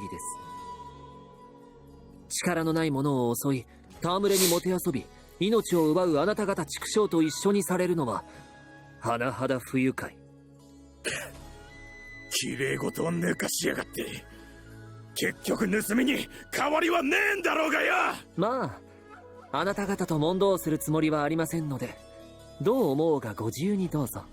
どうせすぐに何も言えなくなりますので。まさかおめえ冗談はよすじゃん。汚い手で姉上に触り、姉上の志への罵詈雑言、最後に言い残すことはありますか。 Augie's cold smile remains as he speaks. ふざけるな。死んでて余るかよ。今さら無駄ですのに。先の見えないものは哀れですね。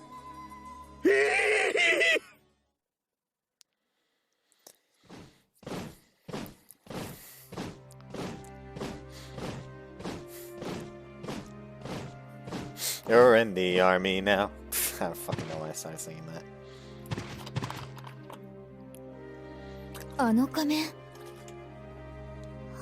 お方、まさかホシトル様。しかし奥義、てめえ。ですから無駄だと言いましたのに。これもてめえの仕業かよ奥義。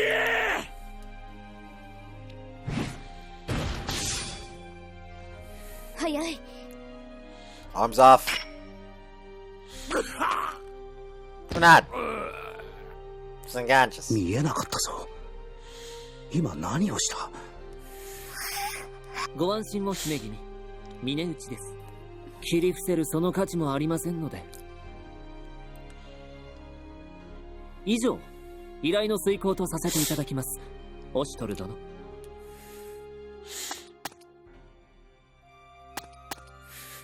Just whip. 感謝する。ノスリ殿にも力添え感謝いたすと伝えてもらいたい。はい。お預かりしていた荷物は指定の場所に運んでありますので、お受け取りは。確かに受けたまわる。それと姉上からの伝言ですが、お聞かせいただこう。奴らの行いが許せるものでなかったゆえ、今回は共闘したまで。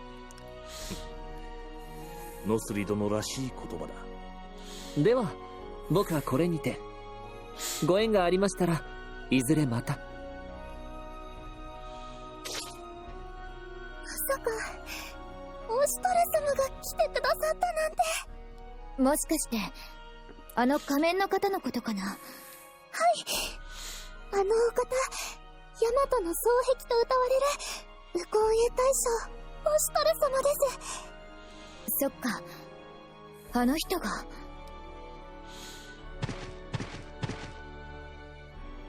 そなたたちが族どもの狩猟を取り押さえてくれたか。ああ、いや、おかげで助かった。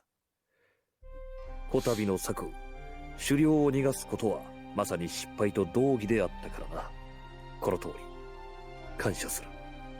ああ、このような場所ではシャイも満足に伝えられぬ。そなたたちの功については後ほど正式に表彰し、ルルティエ殿、九十里王からの請願はこれにて遂行されたものとしてよろしいか。詳細はこの書簡にしたためておりますゆえ、往路へは吉名にお伝えいただきたく。確か緊張してカチカチだな。姫君であるルルティエが緊張する。それほどの。それがしは別件があるゆえ、これにて失礼いたす。護衛の者もすぐに戻るゆえ、安心して帝都までの旅を楽しまれよ。はい、お心遣い感謝します。では諸兄諸子の良き旅路を祈っている。全軍速やかに撤収せよ。またどこかでお会いすることもあろう。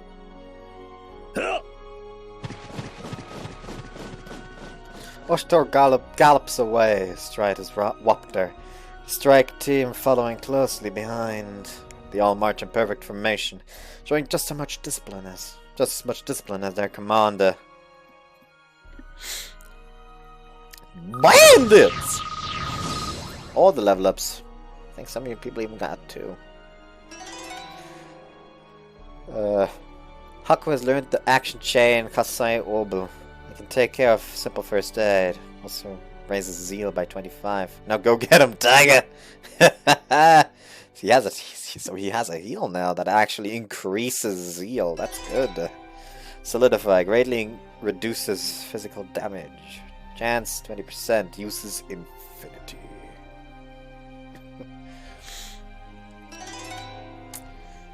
Attract shield. Time to revoke them. It shall be your opponent who will draw the enemy towards me.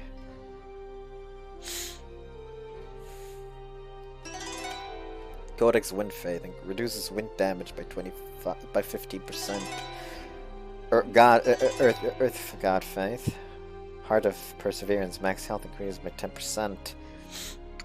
BP allocation. Nah. Yeah. Nah.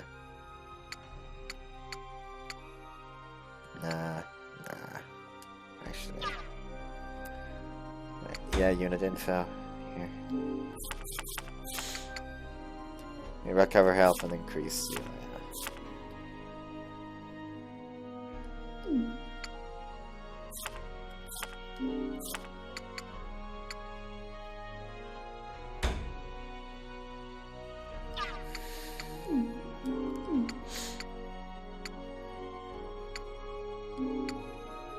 Attack and taunt, yeah. Like so the enemy focuses her down. I probably should increase her defense a bit then.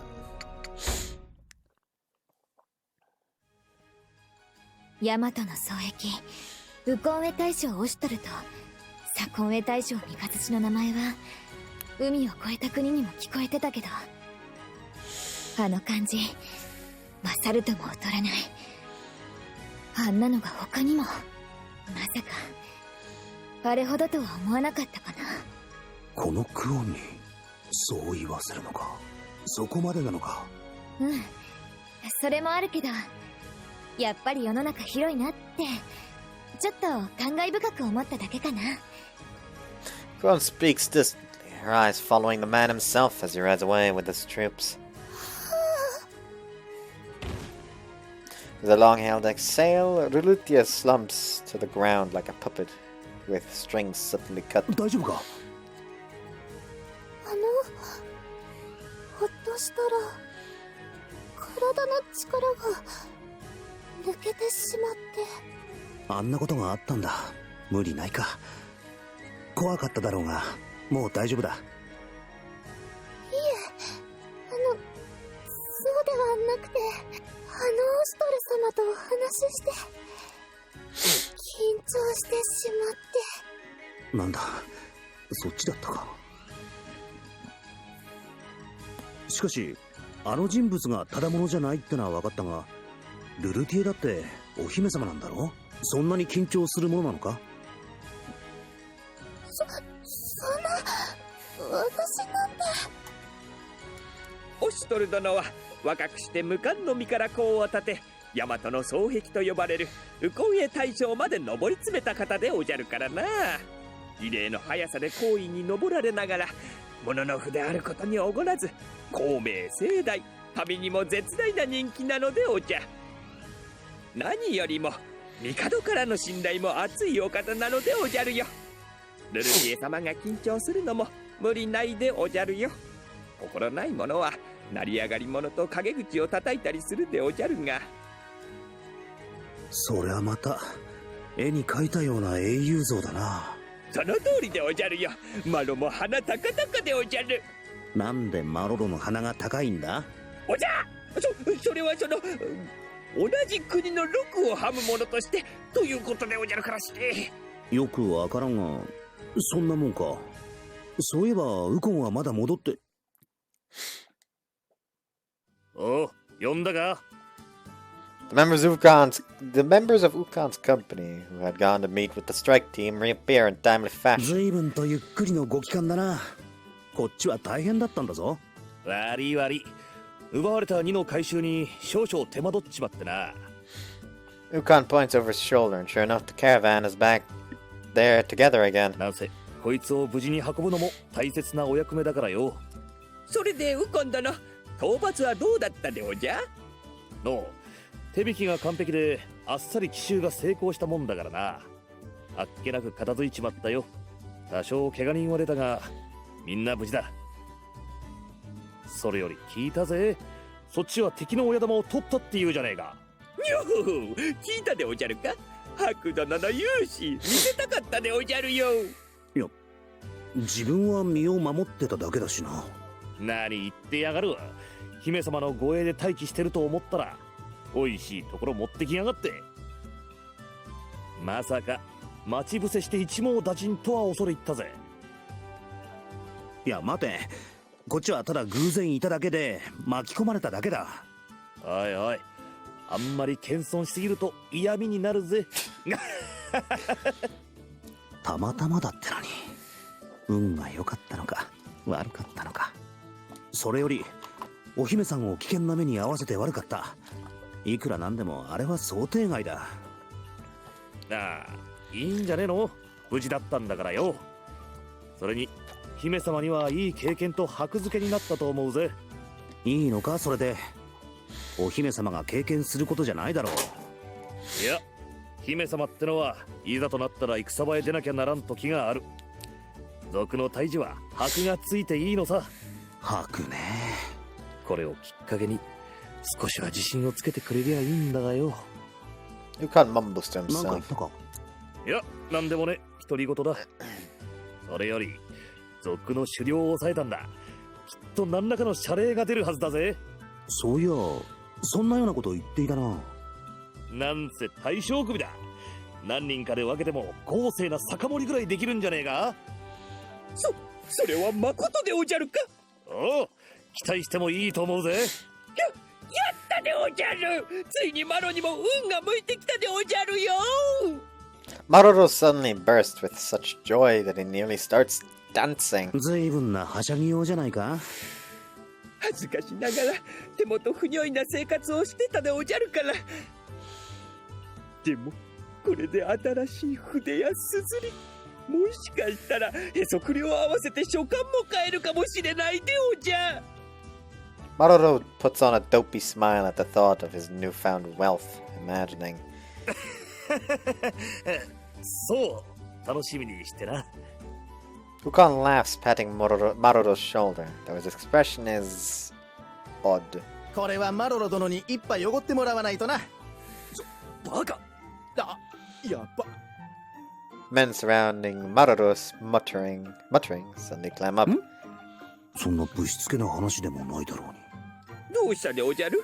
そのくらいは振る舞うでおじゃるよ。Despite Maroro's generous offer, the men shuffle their feet, looking uncomfortable. どうしたでおじゃるか？いや、気持ちだけもらっとくぜ。そんな遠慮はしないでほしいでおじゃる。みんなで酒を飲み交わすでおじゃるよ。Maroro insists, but the way the men decline him seems almost pitying. なんでおじゃるか？マロとは酒が飲めぬとでも？白殿は付き合ってくれるでおじゃるよな。まあ、おごってくれるのを断りはしないさ。しかも祝いの酒だからな。それより、一体どうしてマロロの誘いを受けないんだ？気持ちよく受けた方がいいだろ？いや、マロロ殿の気持ちは嬉しいが、お家のために金を工面しているのを知っているので。せっかくですから自分のために使った方が良いのではと。それはそうでおじゃるが、せめて極上の酒を皆に一杯ずつぐらいなら大丈夫でおじゃ。それにまた金がいるだろう。うちんとこの親方が屋根を修繕するように言われてたらしいし。何の話でおじゃ。やっぱり知らなかったのか。ああ、確か織物を取り寄せたりもしてたよな。本当でおじゃるか。ああ、またいつもの。まさか嘘だと言ってほしいでおじゃる。Marulo looks at Ukon imploringly. そのなんだ、夢は覚めるものなんだぜ。まだ借金地獄でおじゃるか。すまねえな、気の毒すぎて言い出せなくてよ。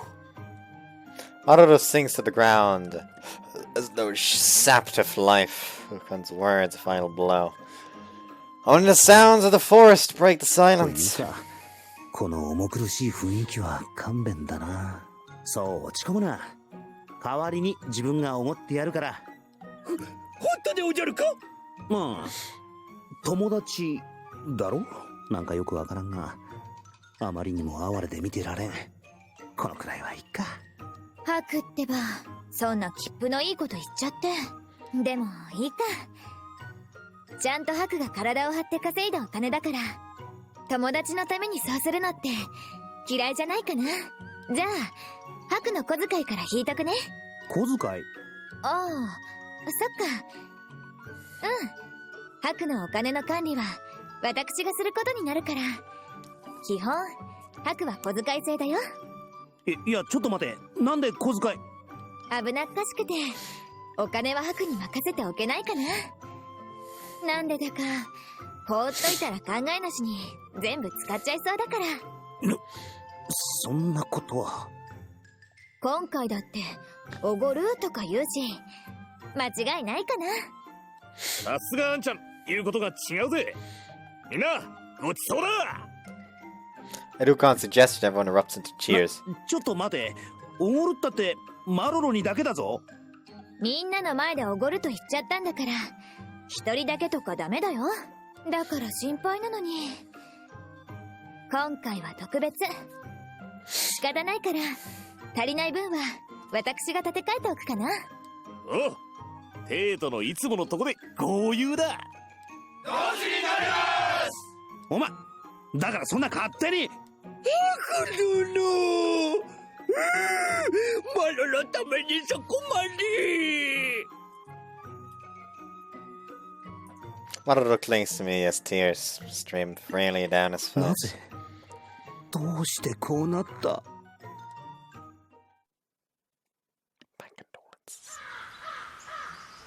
Okay, what's up next? Next destination, apparently. However, not quite yet. I'm gonna go take a piss. Be right back.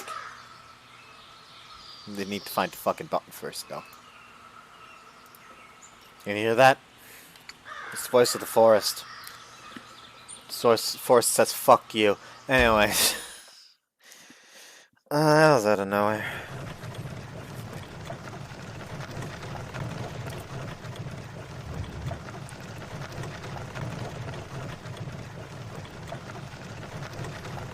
Things proceeded peacefully after that, on the way to the capital. The caravan's journey took 10 more days, but they were blessedly uneventful. No more bandit attacks. With every mile towards the capital we traversed, we began to see more and more people on the road. Travelers, convoys of merchants, and traders, groups of Unquam and soldiers like Ukon's company. It grew quite lively, in fact. There were far more people than in the village Kuon took me to. 見えてきたぜ。 Ukon leading the way crests a gently sloping hill and turns to gesture grandly into the distance. I raise my eyes to follow his hand and peer ahead.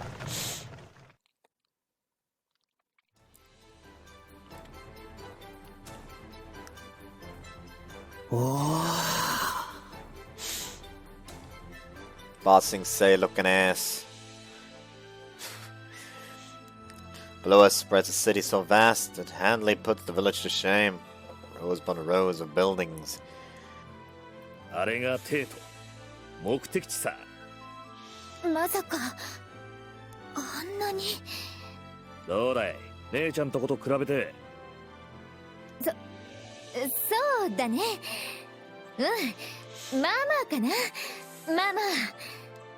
Quan's words don't quite match the sour grapes in her voice. She must mean the city's unrivaled. こんなに大きかったなんて。ルルティエも初めてなのか。はい、あまり国から出たことがなくて。ですからとっても楽しみでした。 I actually really like this theme. よーしおめえら、あと一息だ。うまい酒に3回の珍味が待ってるからな。ちゃっ。 The Anquam arose themselves and come alive at Ukan's proposal. The end of the road finally in sight. やっぱり帰りたくないでおじゃる。また何か借財が増えているのでおじゃろうな。帰りたくないでおじゃる。帰りたくないでおじゃる。 And then there's Maru, mumbling into his hands, looking like he's dreading every step closer. そもそも白くてよくわからないんだがな。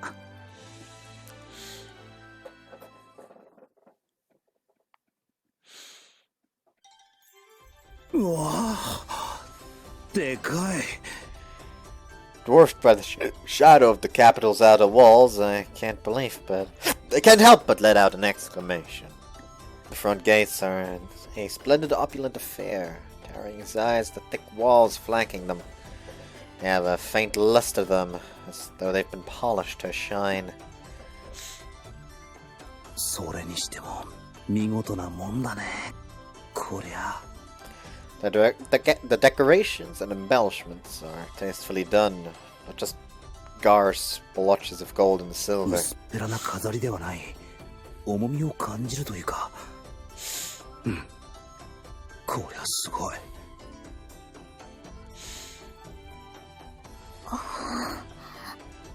The enormity of the gate must have struck Kuan too. She's gazing up with her hands over her mouth. My eyes meet hers, and she seems to realize how she's behaving. Kuan's neat brows twitch for some reason. 別に何でもないかな。絶対に何でもないから。いや、何も聞いてないし。 We pass through the huge open gates as we make this puzzling exchange. Inside, splendid buildings unlike any I've seen dot the cityscape. Far more people bustle to and fro than in the village. Crowds swarming on every street. We passed by plenty of people on the mountain road, but there's far more than I've ever seen at once. Some do business in the shops, others are earning their keep, performing in the street. There are patrolling soldiers, poured their weight down with their loads. People. Just listening to the ambient noise of the throng is enough to overwhelm me. ウコンのやつがこんな集落とは比べ物にならんと言っていたが、まさかここまでとは思わなかった。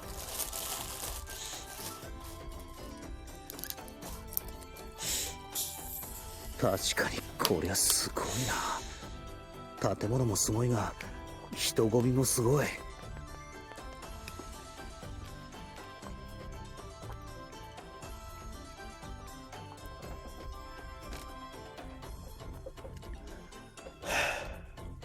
今日は何か特別な日なのかな。祝祭の日とか。ん？いや、何もないはずだがな。そうなんだ。それにしては人が多いような。いや、いつもこんなもんなんだぞ。いつも？ああ、うん。そうなんだ。どうかしたのか？いや、さっきからブツブツとつぶやいてるから何かあったのかと思ってな。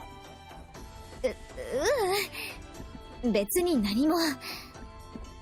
ただ私の故郷よりほんの少しだけ賑やかだったから、ほんのちょっと驚いちゃっただけ。ただそれだけかな。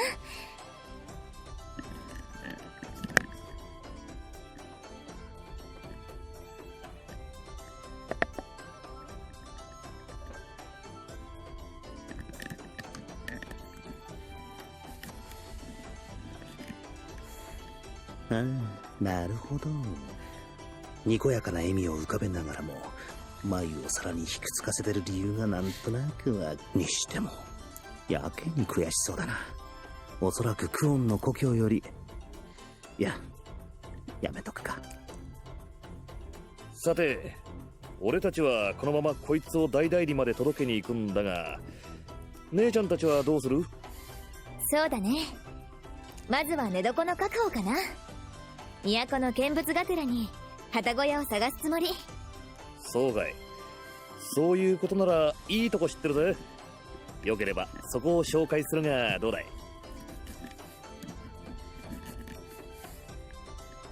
いいところか。One mulls Ilgan's suggestion over, putting a finger to her chin and thought. それにと、いや、待った待った、一気ね忘れてた。Whoops. いや、テートに着いたらみんなで仕事納めの宴をするってのが習わしてよ。そのつもりでもう店の方に予約を入れさせちまっててな。宴とな。 My stomach growls at the そう prospect. いや、腹が減ったな。もうすぐ都に着くからって昼の休憩なしで来たからな。つまり私たちを歓待してくれるってこと？ Guan smiles slyly, putting special emphasis on the word us. ああ、野郎どもの慰安も兼ねてな。どっちかといえばそっちが本命っぽいな。せっかくだから喜んで参加させてもらおうかな。ハクもそれでいい？ああ、構わんよ。よし、歓迎会の宴となればこれはただ飯の予感。都に着いたら外での飲食代は自腹でと言ってたからな。ただ飯最高。そうか、そうしてもらえると野郎どもも喜ぶぜ。なぬ？肌酒ほどうめえもんはねえからな。忘れてた。デートでみんなにおごるって約束だった。テロは冗談だ。先に一杯おごるって言ったのは俺だからよ。ここは Oops. そこまで言うのなら仕方ないな。ごちになろう。ハク、顔色が良くないかな？はは、気のせいかな。ああ、そうそう、これから宴をする店ってのがちょうど紹介しようと思ってた旗小屋でな。騙されたと思ってそこにしてみたらいい。何しろ、いや、こいつは見てからのお楽しみってな。特に姉ちゃんは気に入ってくれると思うぜ。おお、すぐだ。ほれ、見えるだろう、この先。あの門ってどこに？ Try to follow the line of Ugon's finger with my eyes. はるか向こうすぎて豆粒より小さいあの門までか。どこがもうすぐだ。 We continue to follow behind him, griping in a small あ voice. れは何かな？ Guan points at something. It looks like a white, flat-topped mountain in the city of the center. It's tall enough that it can probably be seen from anywhere in the capital. ああ、ありゃ聖廟だ。聖廟？この国の祭壇みたいなもんだな。祭事の中心になる場とか、五穀豊穣を恋願う場とか、まあそんなようなところだ。そうなんだ。Guan replies distantly, but her eyes remain fixated on the shrine, lingering 実 on it. は興味津々って感じだな。何か言ったかな？いや、何も。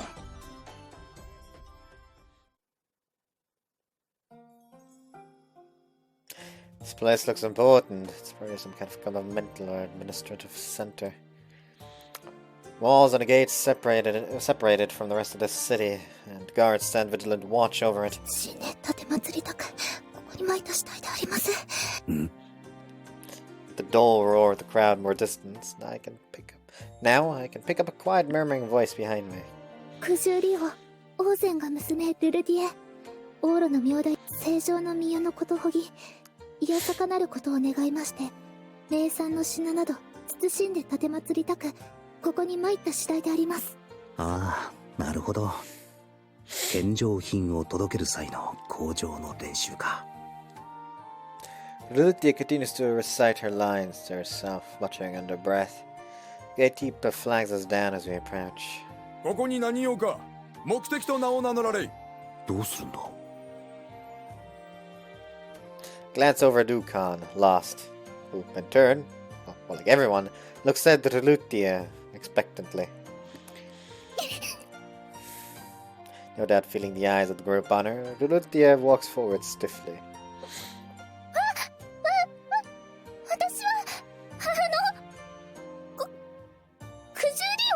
王翦が娘ルルディエ。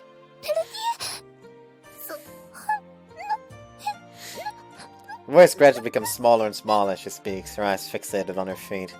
Before long, she's mumbling in a tiny, inaudible voice and no one can make out a single word. Which the gatekeeper probably wasn't expecting, because he looks to us, then back at her, flummoxed. ああ、すまぬがよく聞き取れなかった。もう一度言ってもらいたい。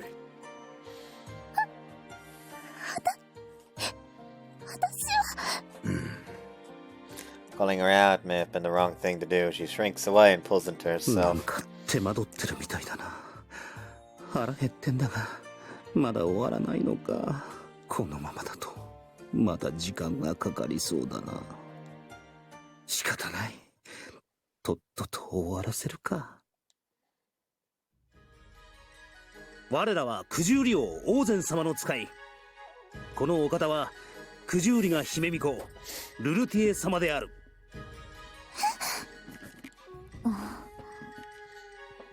こたびは正常の御代を祝い、さらなる繁栄を願って名産の品など献上したく、ここに参った。ことの次第しかと拝聴しました。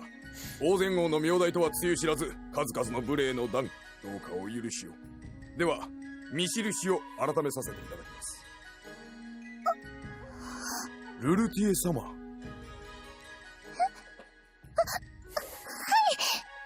見印を拝見させていただきたいのですが。Lutia produces a palm-sized block from her sleeve, carved with some kind of sigil. 確かに。遠路お疲れ様であります。お通りを。ん？あ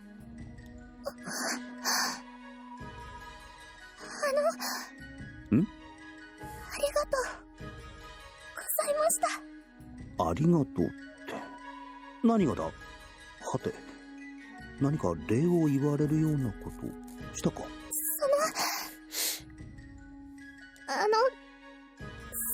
きの先ほどの助け舟を出して代わりに口上を述べたことかな。ああ、なんだ。でもハクが助け舟を出すなんて思わなかったな。ちょっと見直しちゃった。そうか。言えない。腹が減ってとっとと済ませてもらいたかったから代弁したなどと。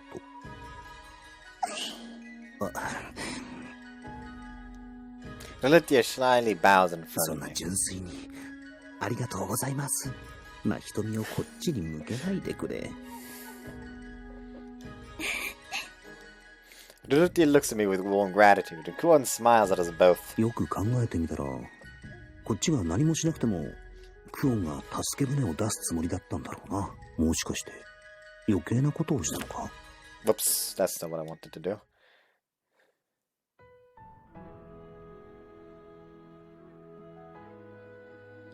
Accidentally activated auto mode, it seems. Basically, I was like cracking my finger, and that caused me to accidentally hit the triangle button, causing auto mode to activate. Eventually, we arrive at a rich-looking neighborhood, the road lined by manors with tiled roofs. Each estate has a proper moat and thick earthen walls, giving them an old-fashioned, stately look. よし、ここだ。着いたぜ。At Ukon's words, I look up to find a particularly large, splendid manor, standing out from the やっ rest. と着いたか。いくらなんでも広すぎるだろお待ちしておりました、ウコン殿。お疲れ様であります。 Now the gatekeeper comes jogging up to our group. おう、今戻ったぜ。こいつが九十里からの献上品だ。丁重にな。はじゃ、後のことは頼んだぜ。いや、ちょっと待ってください。 Ukon wearily rubs his shoulders and turns to go, only stopped by a hurried ど sentry. こへ行くんですか。報告やら手続きやらをやっていただかないと。いやー、悪いな。疲れてるんで、細かいことはまた明日にな。う。よかったのか？置いてきただけで。こっちとしては長々待たされずに済むからありがたかったが。Lutia sways uneasily, looking as though she wants to say something, but remains silent. ああ、もともとあそこ、オシュトルの屋敷に届ける手はずになっていたからな。オシュトル？あの仮面の男か。あそこに届けとけば、後の手続きやら品定めやらは全部やってくれるからな。だから、ルルティエ様、そんな心配しなさんなって。名代としてきたお姫さんとしては不安だろうが、あとは向こうに任せておけば、何の心配もいらねえからよ。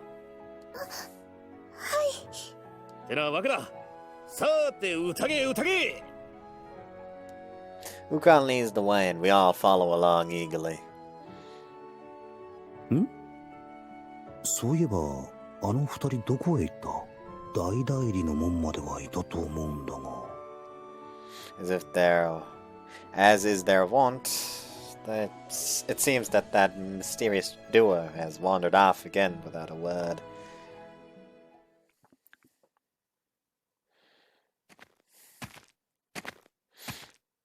We chat idly amongst ourselves as Ukon leads us through the streets of the capital. We move outward from the center of the city, eventually coming upon a district full of greenery. 着いたぜ。ここが旅籠屋白老閣だ。この都ではかなり有名なんだぜ。ああ、なんていうか他とは違った雰囲気の建物だな。風情があるというか、広い上に随分贅を凝らした作りだ。しかもそれなのに嫌味を感じさせない。The outer facade has a strangely exotic atmosphere to it, departing from the rest of the city's style. この一風変わった旅籠屋はここの女将の趣味らしい。ここだけの話な。女将はめっぽう色気があって腕っぷしもすげえらしい。色っぽくて腕っぷしって。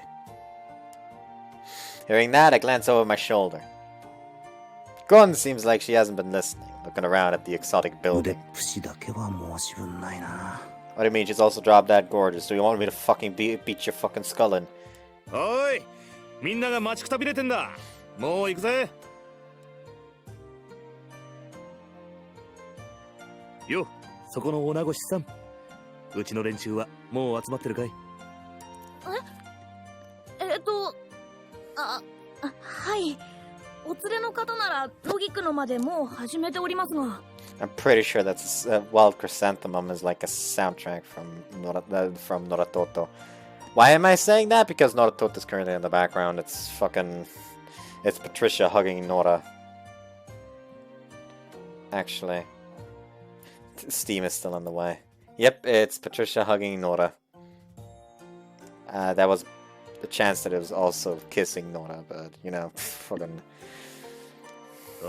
details. ありがとうよ。 Worker bustles off before Ukon has a chance to thank. えらく忙しそうだな。たくあいつら、主品も待たねえで勝手に始めやがったが。悪いな。こっちから誘っときながら勝手によ。いや別にいいんじゃないのか。待たせるのも悪いし、先にやっててくれた方が気が楽だ。それよりここの人とは顔見知りみたいだったが、常連なのか？お？まあな。ここは同じ格付けの旅籠屋や料亭よりもちょいと割高だが、料理もうまいし、いい酒も揃えてある。なんていうのか、壺を抑えてるってやつか？感じも悪くないしよ。確かにいい雰囲気だね。廊下は磨き上げられていて、感じのいい装飾にも手入れが行き届いているみたい。Kuon enters behind us as she speaks. それにちゃんと見えないところにも気を配っているみたいなのも感じがいいな。はは、さすが姉ちゃんだ。わかってるね。なわけでルルティエ様、この旗小屋であれば申し分ないと思うんですが、どうですかい？ Lulutia jumps, having been looking around.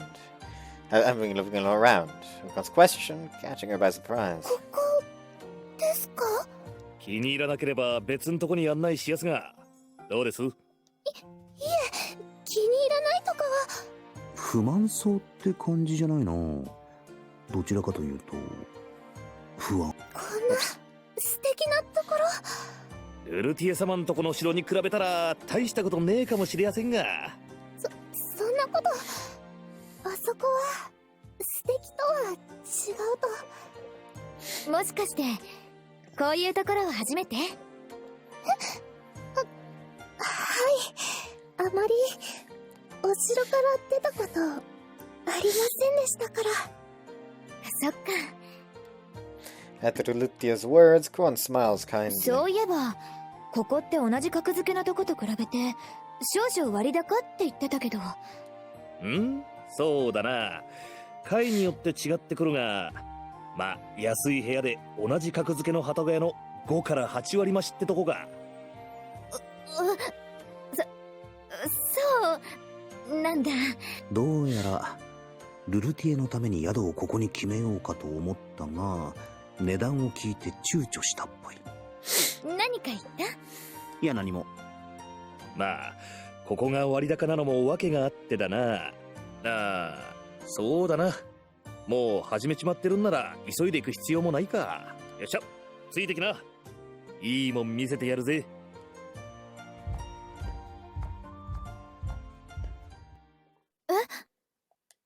Ukon leads the way through a side corridor. As Ukon leads the way through a side corridor, Kuon begins sniffing the こ air. の香り。嘘。もしかして。Kuon quickens her pace, her tail wagging sinuously behind her in a quick, frenetic excitement. ここだここ。姉ちゃん、扉を開けてみな。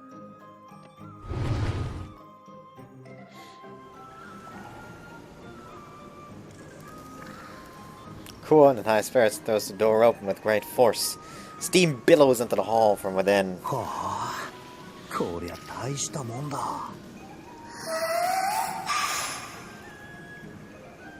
The chamber is wide and spacious. A deep wooden bathtub inside brims with piping hot water.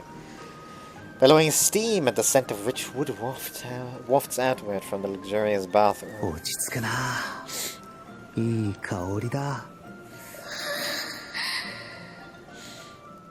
そうで、この辺りじゃ珍しい湯船の張られた大風呂はよ。すごい。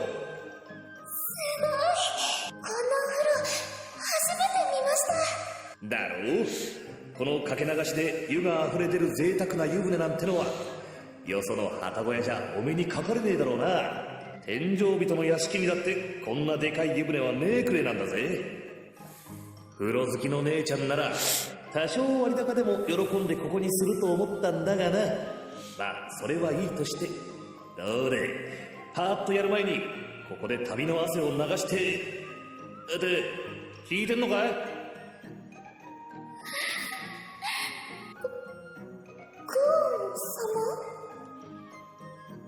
？Kuon stares forward with wide eyes, hands trembling as she reaches out.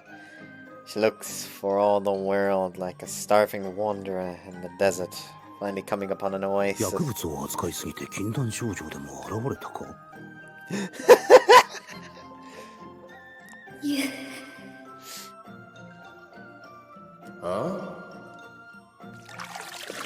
She staggers forward to the bath, dipping her hand into the water and gliding across the surface. お湯。おう、風呂だな。湯船。お風呂。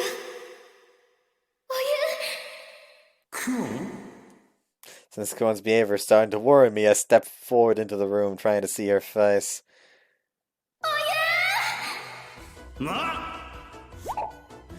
Whip!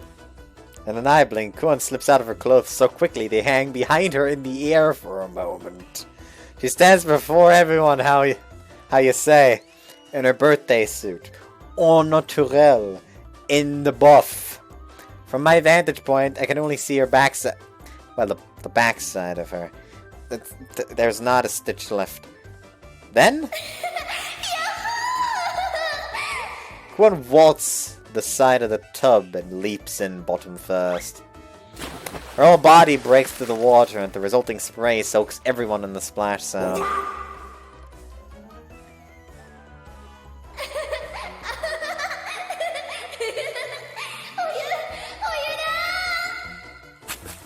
She energetically fills her hands with steaming water, letting it run down her arms, giddy. Kuon flops her whole body down into the bath, rollicking around like a gleeful child. I'm stunned into silence. I have no words for Kuon's sudden romp. Kuon pops her out of the bath to begin splashing water at me, grinning broadly and giggling. Next to me, Lutia seems just as bewildered as I am. But of course she would be. Calm, erudite Kuon is flailing naked before us without a care.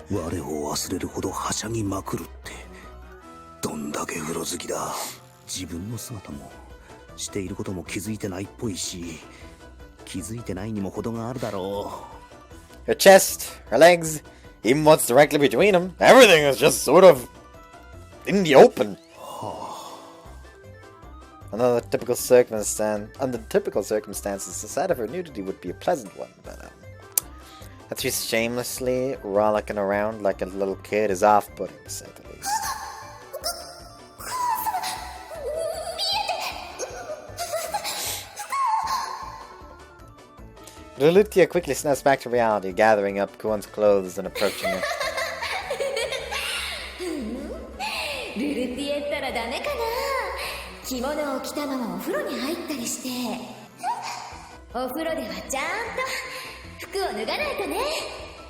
Kuon reaches for the sash binding Relutia's kimono.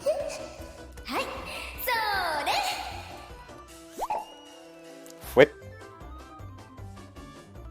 By some ungodly sleight of hand, Relutia's clothes slip off in an instant, leaving her fully bare.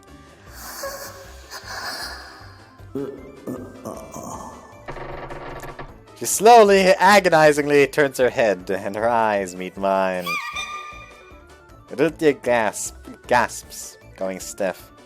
Large tears well up in her eyes, and her face turns crimson.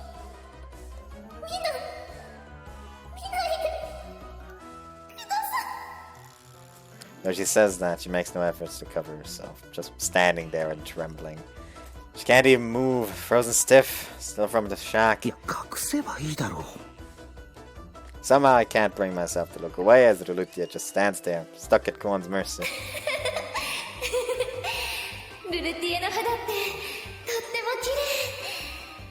Kuon hugs Rutia tightly, almost nuzzling her, careless of her surroundings.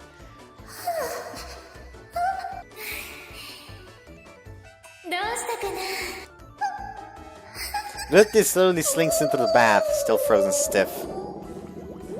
Yeah, she's dead. Kuon looks at Rutia, now partially obscured by bathwater, then follows the line of her gaze. Her eyes meet mine. And her enormous smile freezes. Suddenly, finding her modesty, Kuon covers her chest with her arms, diving for cover as Rutia had.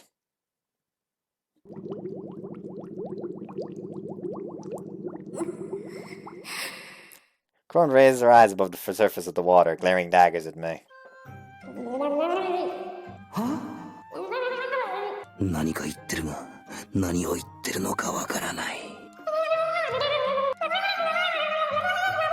She turns red like a lobster, boiling in the hot water of the bath, and the steam becomes heavy. 荒ぶってらっしゃるようだ。仕方がない。ここはウコンのやつを身代わりに山任せてっていない。じゃあごゆっくり。 Turn and bolt at full tilt for the exit. 出口まであと少し。 I reach for the door. Then something long and sinuous snakes around my ankle and sends me toppling. 何が Look down to find Kuon's unusually dexterous tail wrapped around my foot. どこに行くつもりかな。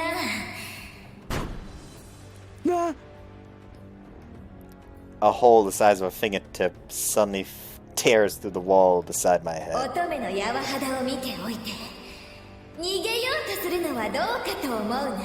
いや、それは見たっていうより見せたんじゃないのか。何か言ったかな。いえ、何でも。 Kuon squeezes her fists together over the surface of the water, squirting a high-pressure stream. 水鉄砲だが、ただの水鉄砲ではない。あれは恐ろしいほどまでに圧力が加えられな。落ち着け。何も見てない。見てないって。本当かな。あれをどうやったら見ずにいられるんだとは思うが、ここでごまかさないと命に関わる。ほら、すごい湯気だったろ。だから何？ほとんど見えてなかったって。お前は背を向けて脱いでたし、ルルティエはすぐに湯船に沈んだし、目があったと思ったのなら気のせいだ。気のせい。つまり一部始終見てたってことかな。あ、墓穴を掘るとはこのことか。あった？乙女の柔肌は安くないんだよ。 Apparently it comes at the cost of a bath because that's all it took for you to fucking strip. お仕置きかな。よせ、やめろ。な、話せばわかる。成敗。 And he's dead. He just fucking turned to Tom from Tom and Jerry there, Jesus. よし野郎ども、杯は持ったな。帝都への帰還と新たな仲間を歓迎して乾杯。乾杯。乾杯。乾杯。乾杯。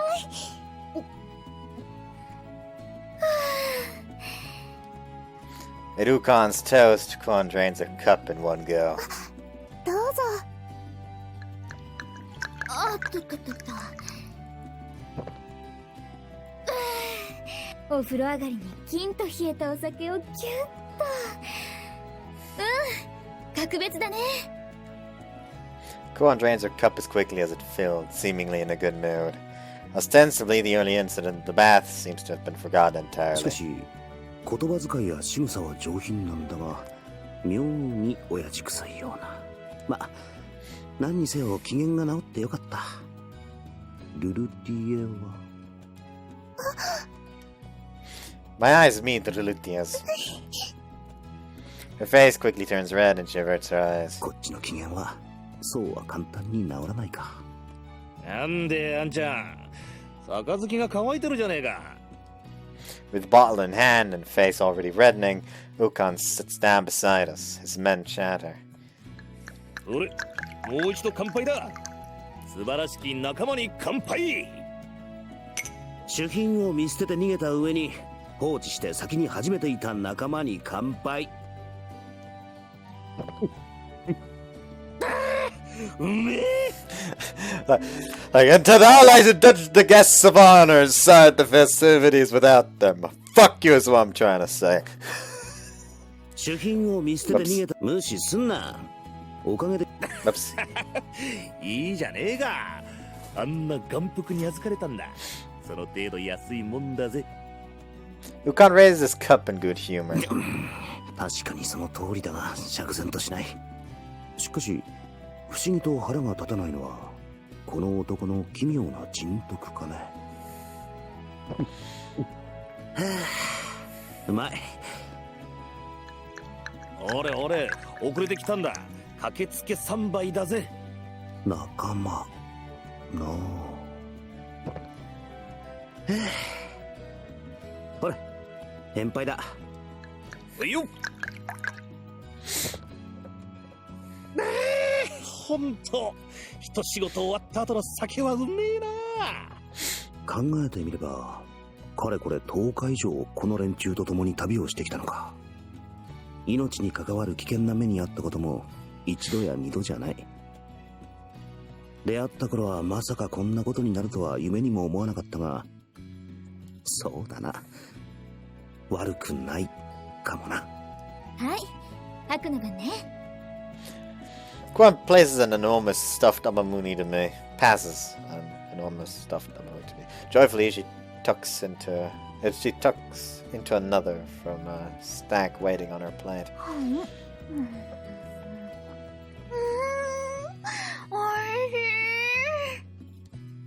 Quan sighs with a distant, dreamy look in her eyes. 本当にうまそうに食べるな。ご機嫌そうで何よりだ。そういや、こっちに来るまで不機嫌だったのは、目の前の料理を見た途端、コロッと機嫌が治ったな。そうだ、今度からクオンを怒らせた時は、何かうまいものを食わせるとしよう。I've been feeling Relutia's eyes on me for a while now, but whenever I look towards her, she looks away. まあ、まじまじと裸を見られたんだ。当然の反応なのかもしれないが、とはいえ、これは避けられてるみたいで地味にへこむな。後でもう一度ちゃんと謝っておくか。はい、ルルティエも食べて。Quan proffers another Amamuni. ありがとうございます。Flustered, Relutia tries to accept the food, but Quan bypasses her hand and goes right for her mouth. はい、あーん、あーん、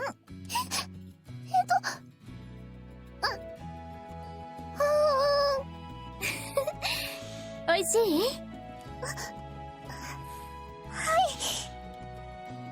Please, Quan takes the wrap and holds it up to Relutia's lips once more. それじゃあもう一口。あーん。はい。あーん。あーん。そしてもう一度。乾杯です。もしかして気を使って場を和ましてくれたのか。Now she's just drunk. なんか妙な雰囲気を醸し出してる気がするが。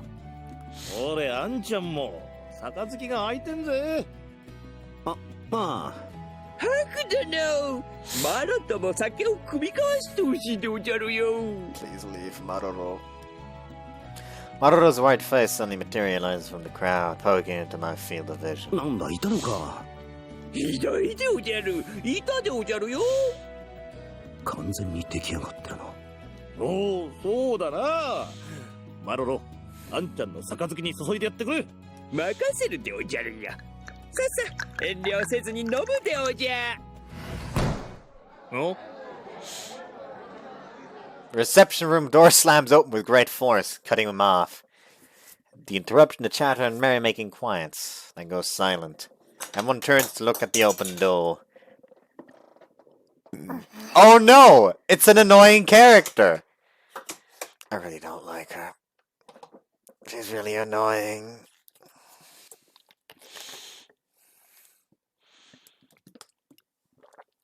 Across the threshold stands a cute, albeit grumpy-looking young girl. 誰だ。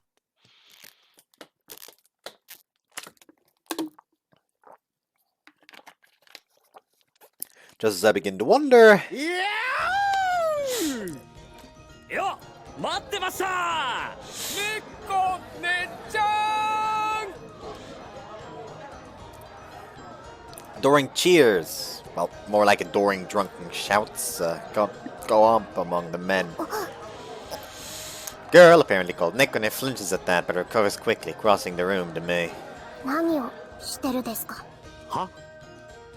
She plants her feet in front of me and gives me a weighty いきな glare. りなんだっていうか、誰？可愛いが随分おっかない感じの子だな。なんかこっちを非難しているっぽいが、そんなことをした覚えは。一体何をしてるですか、兄様。兄様だと？いや、自分にじゃない、後ろの。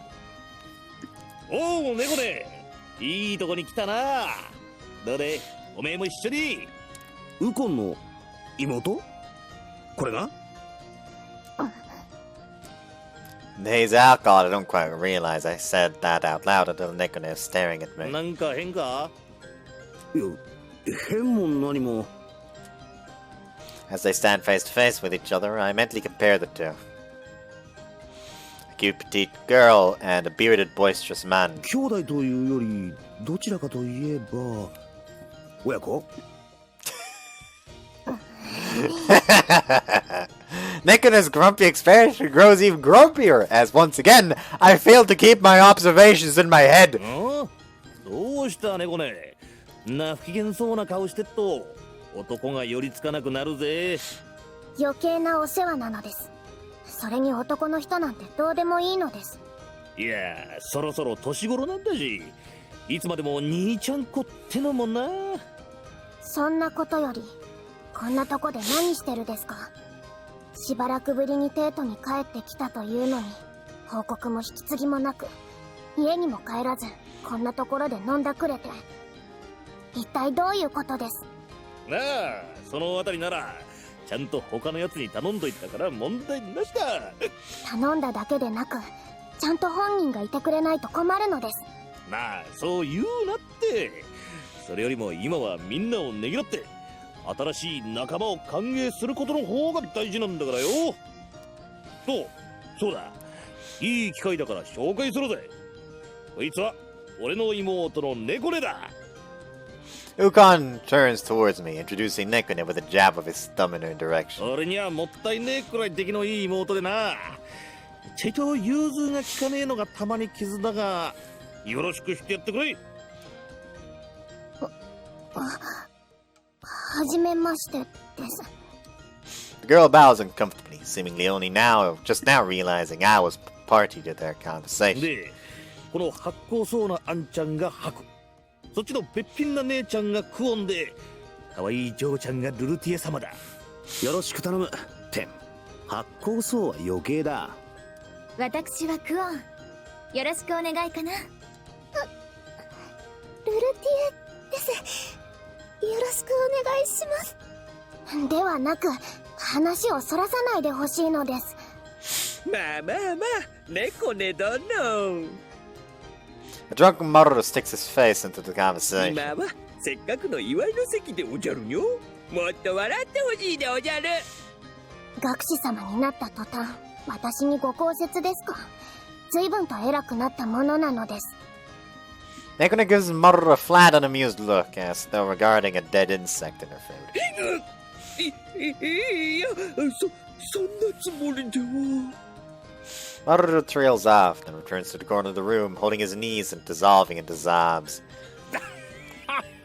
そんなに怒るな。せっかくの可愛い顔が台無しだ。怒ってなんていないのです。もし怒っているように見えるのなら、兄様が怒らせてるのです。Nikona glares at Ukon, but there's a note of sadness in there. ウコン、それはダメかな。お？私たちを優先してくれた心遣いは嬉しいけれど、帰ってきたのならまず妹さんに顔を見せてあげないとダメかな。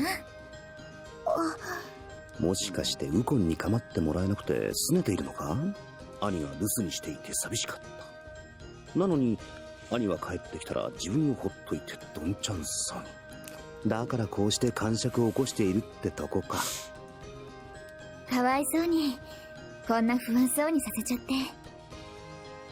心配している妹さんがいるのなら、まずは無事な顔を見せて安心させてあげるのが兄としての義務かな。いや、まあしかしわざわざ心配するほどのことじゃねえしな。こんな務めは毎度のことだし、ちょろっと行って帰ってくるだけで何でもねえってことは分かってると思うんだが。心配かどうかを決めるのはウコンの方じゃなくて妹さんかな。あなたがどんなに心配いらないと思っても、妹さんにとっては心配で仕方ないことなのだから。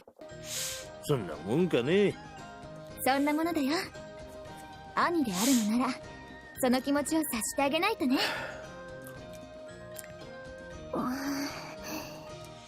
Nekone stares at Kwon, stunned. ね。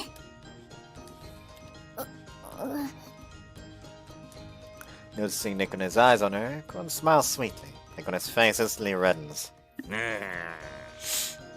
Kwon tilts his head, 本 puzzled. 気で心配するほどのものじゃないと思ってるっぽいな。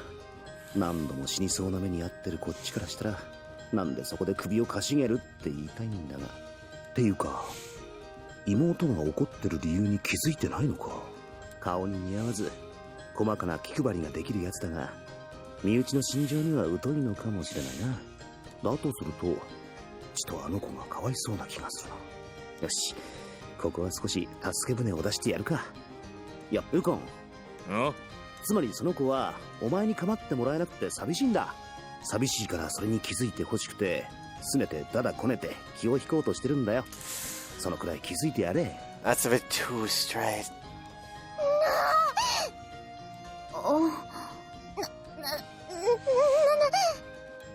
ああ、なんでそういうことだったのか。何を言ってるですか、そんなこと。すまんかったな。寂しい思いをさせちまってたのに気づいてやれなかったとは。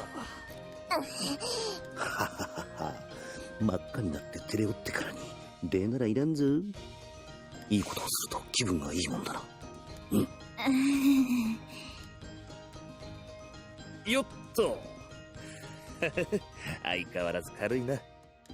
Ukon gently, bodily lifts Nekone and puts her on his knee, laughing. She wriggles, resisting, but ultimately gives in as Ukon begins to pat her hand. 随分と大きくなったし、昔みたいに甘えてくることもなくなったからな。もう寂しがることはないんだと勝手に思い込んじまってた。別に私。 Nekone tries to deny it vehemently, but her objections grow quieter and quieter as Ukon continues to pat. 本当に俺はダメな兄貴だな。そんなことないのです。しかしまあこういうのも久しぶりだな。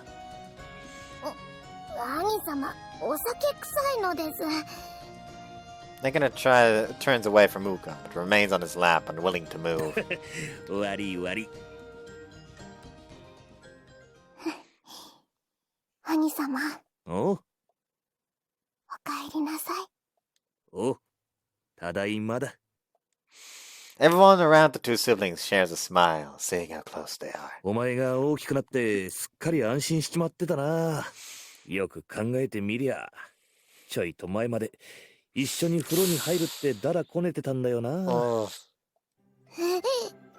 Oh no, embarrassing stories from childhood start up now. 最近じゃなこと言わなくなったし、夜中に寂しがって寝床に潜り込んでくることもなくなったからな。一緒に風呂。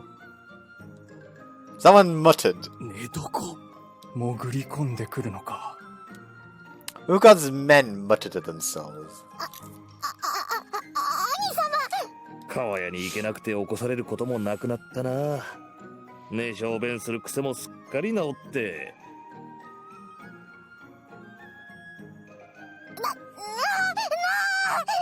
Seems mortified that Ukon is airing her embarrassing memories like this. Nekone writhes on his lap, face crimson, but Ukon remains unaffected. 一体いつの話をしてるですか。おねしょなんてもう2年も前にNekone cuts herself off as though realizing her circumstances, casting furtive glances around the room. Her eyes meet mine and she 2 freezes. 年前か。2年前でおじゃるか。2年前。 2年前。 2年前。 The whispering spreads like wildfire through the party.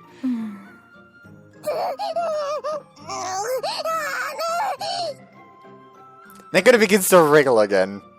She's acting like she wants to get away, but she must be comfy, seeing as she hasn't moved. Maybe she's secretly thankful for the opportunity for attention from Ukan. She's still looking at me. 真剣な眼差しで見つめてきよってからに可愛いやつやな。仕方ない。ほれほれ、みんなの前で声に出して礼を言っても一向に。さっきから何ジロジロ見てるですか？ん？照れているな。礼も言えぬほど嬉しいと見た。Haku, my boy, you're a moron. Anyways, what the fuck is this? I wanna do something.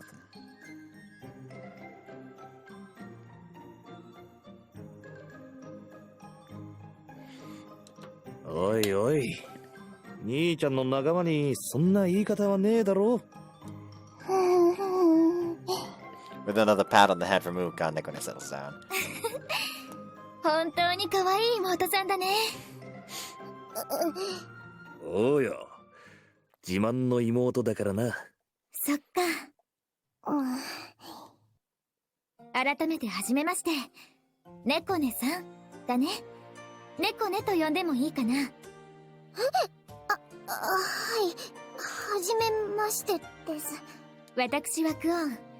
見識を広げる旅の途中で猫ねのお兄さんと知り合ったんだ。ちなみに好きな食べ物は甘いもの。特に蜂蜜が好きだよ。好きなことは旅をしていろんなところを見て回ることかな。それでこの子が私のお友達のルレティエね。Guan pulls Rulutia, who had been hovering silently by her side into the conversation. ね、ルルティエも。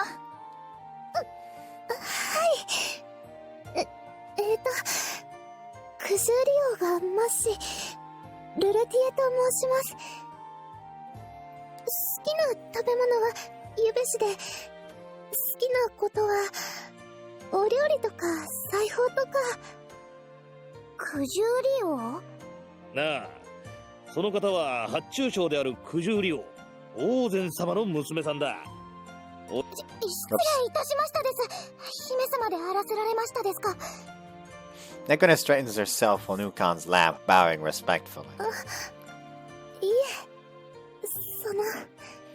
Rulutia's expression grows faintly sadder as Nekune suddenly adopts a formal, rigid tone. 猫ね、それはちょっと違うかな。できればそういったことは気にしないであげてほしいんだ。ルルティエもその方が嬉しいと思うな。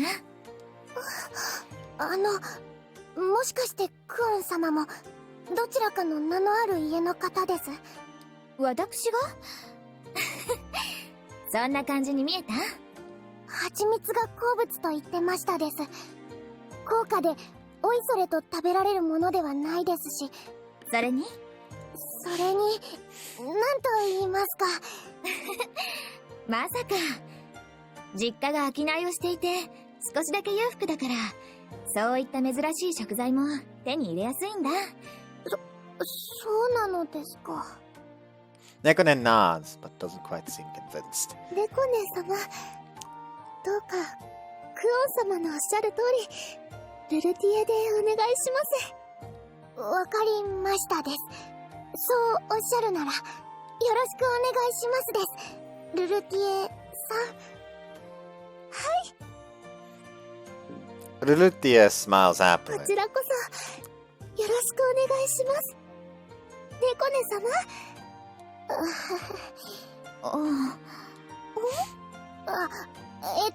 猫ねです。好きな食べ物は甘いお菓子です。趣味は古代について調べることなのです。古代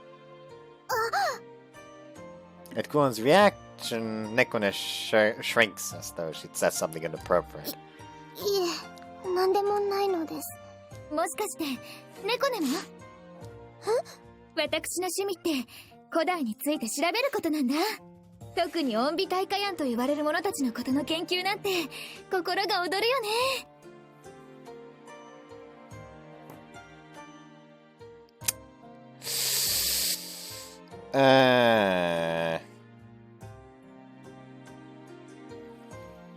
各地を旅しているのはいろいろな遺跡を見て回るためなんだ。 Nekone's ears twitch. 本当なのです。もちろん。これまでにだって何度も遺跡に潜ったんだから。 Nekone looks up at Kuon with sparkling eyes. それともあまり興味のない話だった？そんなことないのです。よかったら詳しくお話ししましょうか。 Here's the thing, I say Nekone is annoying just from what I've seen from the anime. Who knows, maybe the game makes her a better character.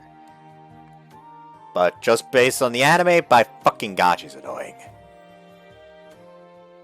Ah! What the fuck am I doing? ぜひお願いしますです。 Go on, Nekone, Relutia. And Relutia quickly huddled together, diving into an academic conversation about ruins. Every other word is unrecognizable jargon. I'm at a loss. あんまり女の子同士の会話っぽくはないが、楽しそうだし。まあいっか。自分への礼はすっかり忘れてしまっているようだ。あんなに楽しそうに話す猫ね殿を見るのは初めてでおじゃるよ。Maruto mutters next to me in fond wonderment. 猫ね殿は訓練家隊と呼ばれるほどの才女でおじゃるからして。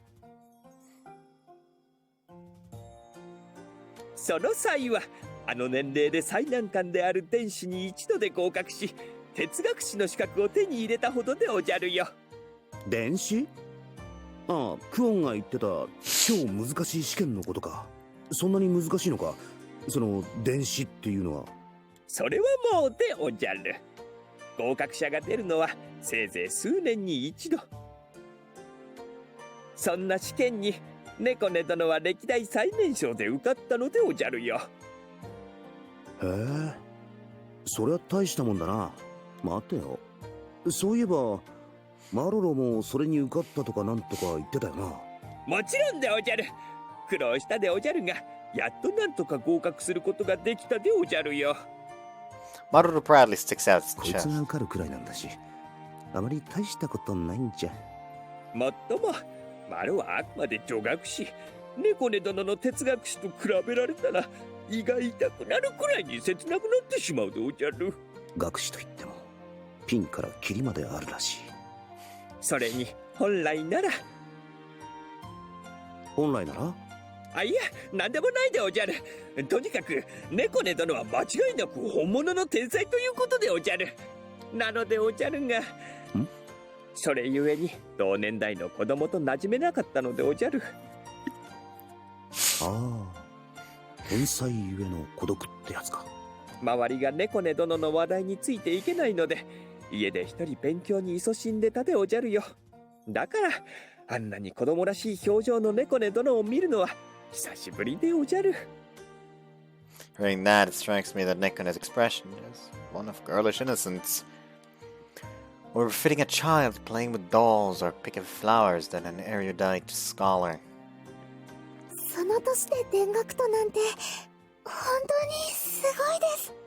私なんて全然ダメなのです。哲学士になれなければ意味ないのです。実際すごいことだろうに妙に自虐的だな。幼すぎたのでおじゃる。ん？本来なら哲学士の資格を拝領していたのでおじゃるが、幼すぎるという理由で保留にされたのでおじゃるよ。そうか。いずれにせよ周囲の反応からしてとんでもないガキンチョということだけは分かった。そんなことないと思うな。私が猫の年の頃なんて野山を駆け回って一日遊んでいただけだから。なのに猫ねはその年で田学ともっと自慢してもいいかな。はい、私もそう思います。猫ね様はとても頑張り屋さんです。Being so openly praised seems to make Nekone shy, for she falls silent at Kuon's and Rulutia's words. やっぱり可愛いな。私もこんな可愛い妹が欲しかったな。猫ね。Ukon gently strokes Nekone's head, sitting in silence with her. I can sense the strength of their bond. 兄さんは Nekone leans back in Ukon's lap comfortably, wearing a peaceful expression. 本当羨ましいな。はい。私も国の兄に会いたくなりました。仲良きことは素晴らしきかな。これにて一件落着。なぜそこでとてもいいことをしたとね。Oops. 兄様、また変なのを拾ってきたですか。ちゃんと元の場所へ戻してくるべきなのです。Nekone stares at me coldly as she addresses いき Ukon. なり存在すべてを否定された気がする。そう邪険にしてやるな。一見冴えない感じで、実際も腕っぷしはからっきしだが、なかなかどうして面白いやつだぜ。それにこのあんちゃんには助けられた恩もあるからな。正直な話、あんちゃんがいなけりゃ今回の山はちとやばかったんだぜ。そうだね。確かに白の起点がなかったらちょっと危なかったかな。そうなのです。そういうこった。新しき仲間との固めの杯だ。猫ねからもあんちゃんの杯についでやってくれ。That Nekone sighs. 兄様がそう言うなら、恩には礼を返すのが筋なのです。Nekone sits on her knees and retrieves a nearby bottle. 白さんでしたか。さあ、それでは一本継ぎますです。あ、それじゃあせっかくだしいただこう。I hold out my cup to Nekone. では、Nekone tips the bottle's neck into the cup. Grip a touch awkward. She must not do this much. どうぞなのです。おっとっとっとっとっと。I to bring the cup back to my lap, its slot is overfull. Take a quick drink to contain the spill. うまい。女の子に酌された酒はまた格別だね。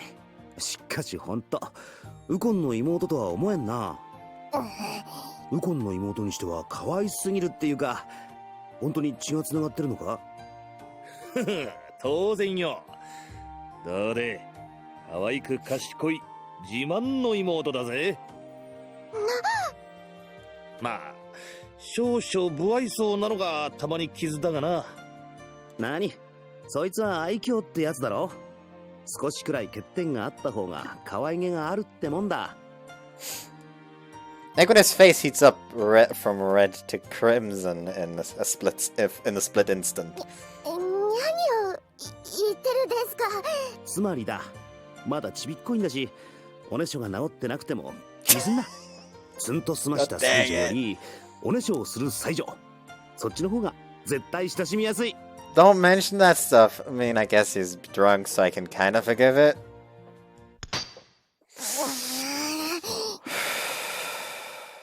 ちげえね。猫ねは可愛いが、もっと可愛くなったっていいんだぜ。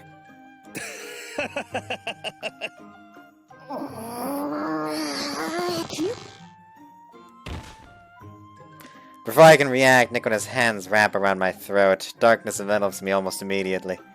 Did you just fucking... What?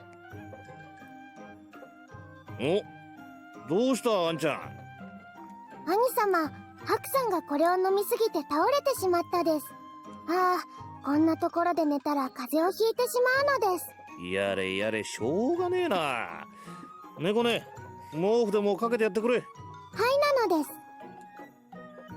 指南書に書いてあったのがこんなにうまくいくとは思わない。これが通用するなんてどれだけ貧弱なのですか。She just murdered the man.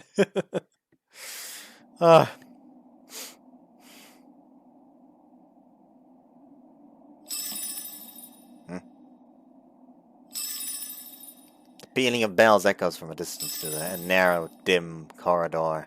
From the darkness at the end of the hallway, a certain apparel-clad duo materializes in silence.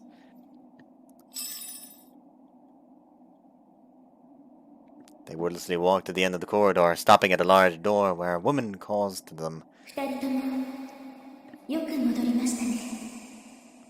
大儀でした。お入りなさい。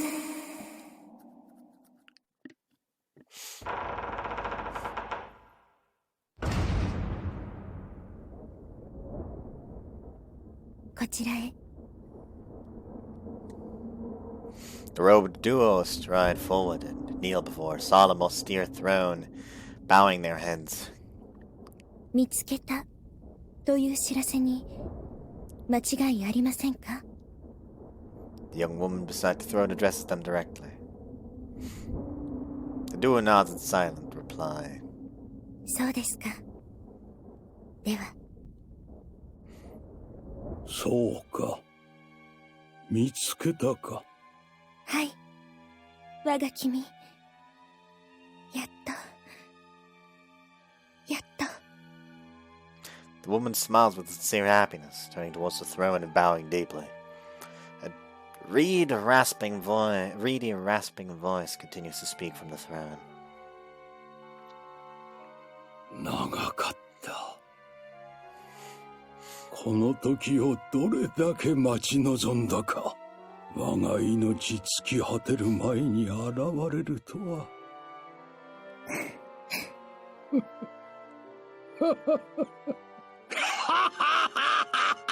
待ったぞ。この時を。ようやく始まるのだ。すべてが新しい時代が。 Okay, there, old man.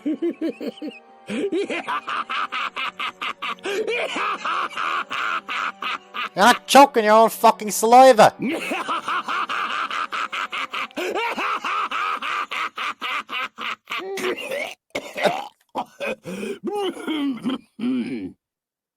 There you go. I was waiting for that with the fucking hunter in last game.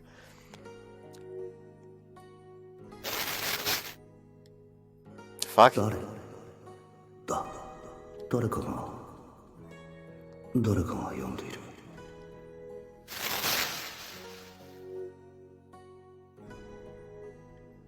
なのか。これは確かなのか。そうか。まさかとは思ったが、この情報が確かなら由々しき事態だ。だがあまり危ない橋を渡るような真似はしないようにな。もう心配していたぞ。ああ、分かってるって。大丈夫だよ。やばいことにまで首を突っ込む気はないから。余計なお世話だ。っていうか誰が。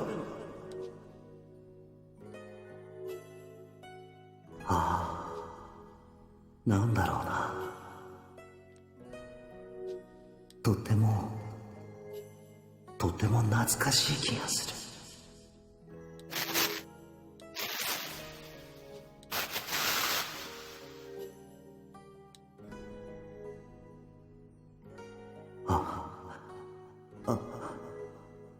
誰だお前たちは。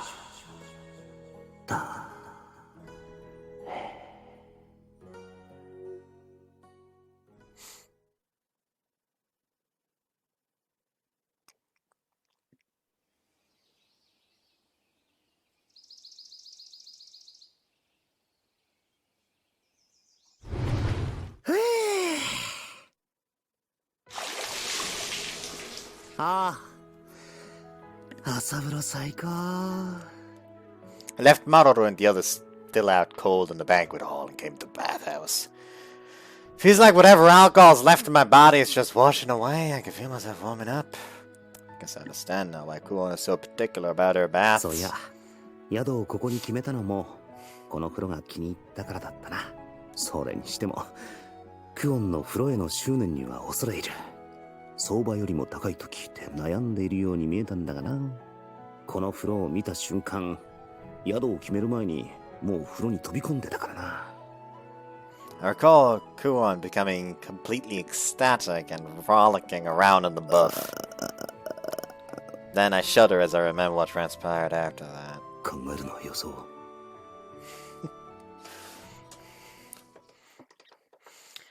She put him through a proper trauma there. By the time I returned to from the baths, all evidence of last night is gone and breakfast is ready. 帝都見物 I reply to Kuon as I eat my mouth half full of hot food. 猫ねが都の案内をしてくれるんだ。デートの名所や美味しいお店。せっかくだからこの機会に着物を新調するのもいいかな。もちろんルレティエも一緒だよ。私、都を見て回るの初めてですから楽しみです。なんか二人とも妙にテンション高いな。そりゃ構わないが、着いたらすぐに職を探すとか言ってなかったか？ After that, Kuon pauses. もちろんだよ。でもはるばるデートまで来たんだもの。そんな慌てなくてもいいと思うな。そうだよね、ハク。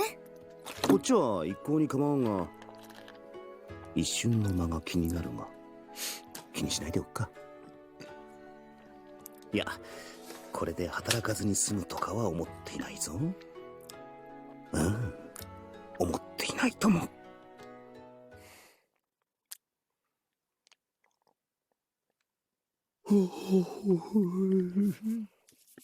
Wanted to sleep a little more, but I try to stifle a yawn, ambling to the entrance. お待たせしました、姉様。わざわざ悪いね。いいえ、姉様のためでしたら。姉様? The odd way Kuon and Nekone are addressing each other startles me. The two pause and look at me as though noticing my ハ reaction. ク、一体どうしたのかな。お前ら、もしかして生き別れの姉妹だったとか？ハク。そうか。クオンの旅の目的は妹を探すこと。だとしたら辻褄が合う。何をバカなことを言ってるです。よくわかったね。そう。猫ねは私の妹だったんだ。Kuon pulls Nekone dramatically into her arms. Nekone looks startled by this plot twist. 猫ね、もう二度と話さないから。姉様。Nekone blushes slightly as Kuon rubs her cheek against her. 私は。という冗談はここまでにしておいて。As Kuon chuckles, shifting back from Nekone, she starts 実 explaining. は猫ねと義姉妹のちぎりを結んだんだ。ちぎり？なんだかいかがわしい響きだな。未成年お断り的な。何か不届きなことを考えている気がするのです。大げさに言えば血のつながりはなくても自分の利害や生死を度外視して互いに尽くそうってことになる So けど、 marriage. 要は姉妹みたいに仲良くしましょうっていうことだね。ずっと前からね、妹が欲しかったんだ。Kuon pulls Nekone close once again and hugs her more tightly than she did the first time. 姉様。私も姉様みたいな姉様が。何か言った？いえ、何でもないのです。I watch the two's antics. They may not be related by blood, but I sense a beautiful sisterly love. 仲良きことは美しきから。また不届きなことを考えている気がするのです。この曇りない心と眼に何を言ってるんだ？皆様、お待たせしてごめんなさい。全然待ってなかったから。ルルティエ様が来ましたし、出発するですか？ Kuon and Rute follow behind Nekone as she strides out the front entrance. いってらっしゃい。女3人で盛り上がっているようだし、一人くらい抜けても構わないやな。じゃあ、こっちはもう一眠り。I stumble backwards, like I got myself caught on something. As I look for the cause, I notice Kuon has grabbed me by the back of my neck, smiling ominously. 一体どこへ行く気？どこって、こっちはちょっと二度寝おっとな。何を言ってるのかな。ハクもついてくるって話だよね。いや、お邪魔かなって。ここは一つ女3人で。もしかして一人だけバックレようって魂胆ですか？みんなを案内しようと張り切ってきましたのに。そうなんだ。一緒に見物に行くことをルルティエなんか楽しみにしてたのに。いえ、そんな。 Lute's face い falls. や、ちょっと遠慮しようかなって思っただけで、俺も楽しみにしてたから、本当だからな。はい。信じてましたって感じの笑顔が痛い。絶対に信じてないって感じの蔑む視線が痛い。That was a little struggle at first, but we make our way south to the capital's massive central road. 改めて見ても、さすがはテートなんだね。I'm gonna end the part here. If I wanna like grind, I'm just gonna like start here again. Actually, no, that fuck. This is a stupid thing. This is really stupid. Oh well, there should be a point where I can just get some easy grinding in at some point soon. Anyways, I hope you guys enjoyed this one and see you next time. Bye bye.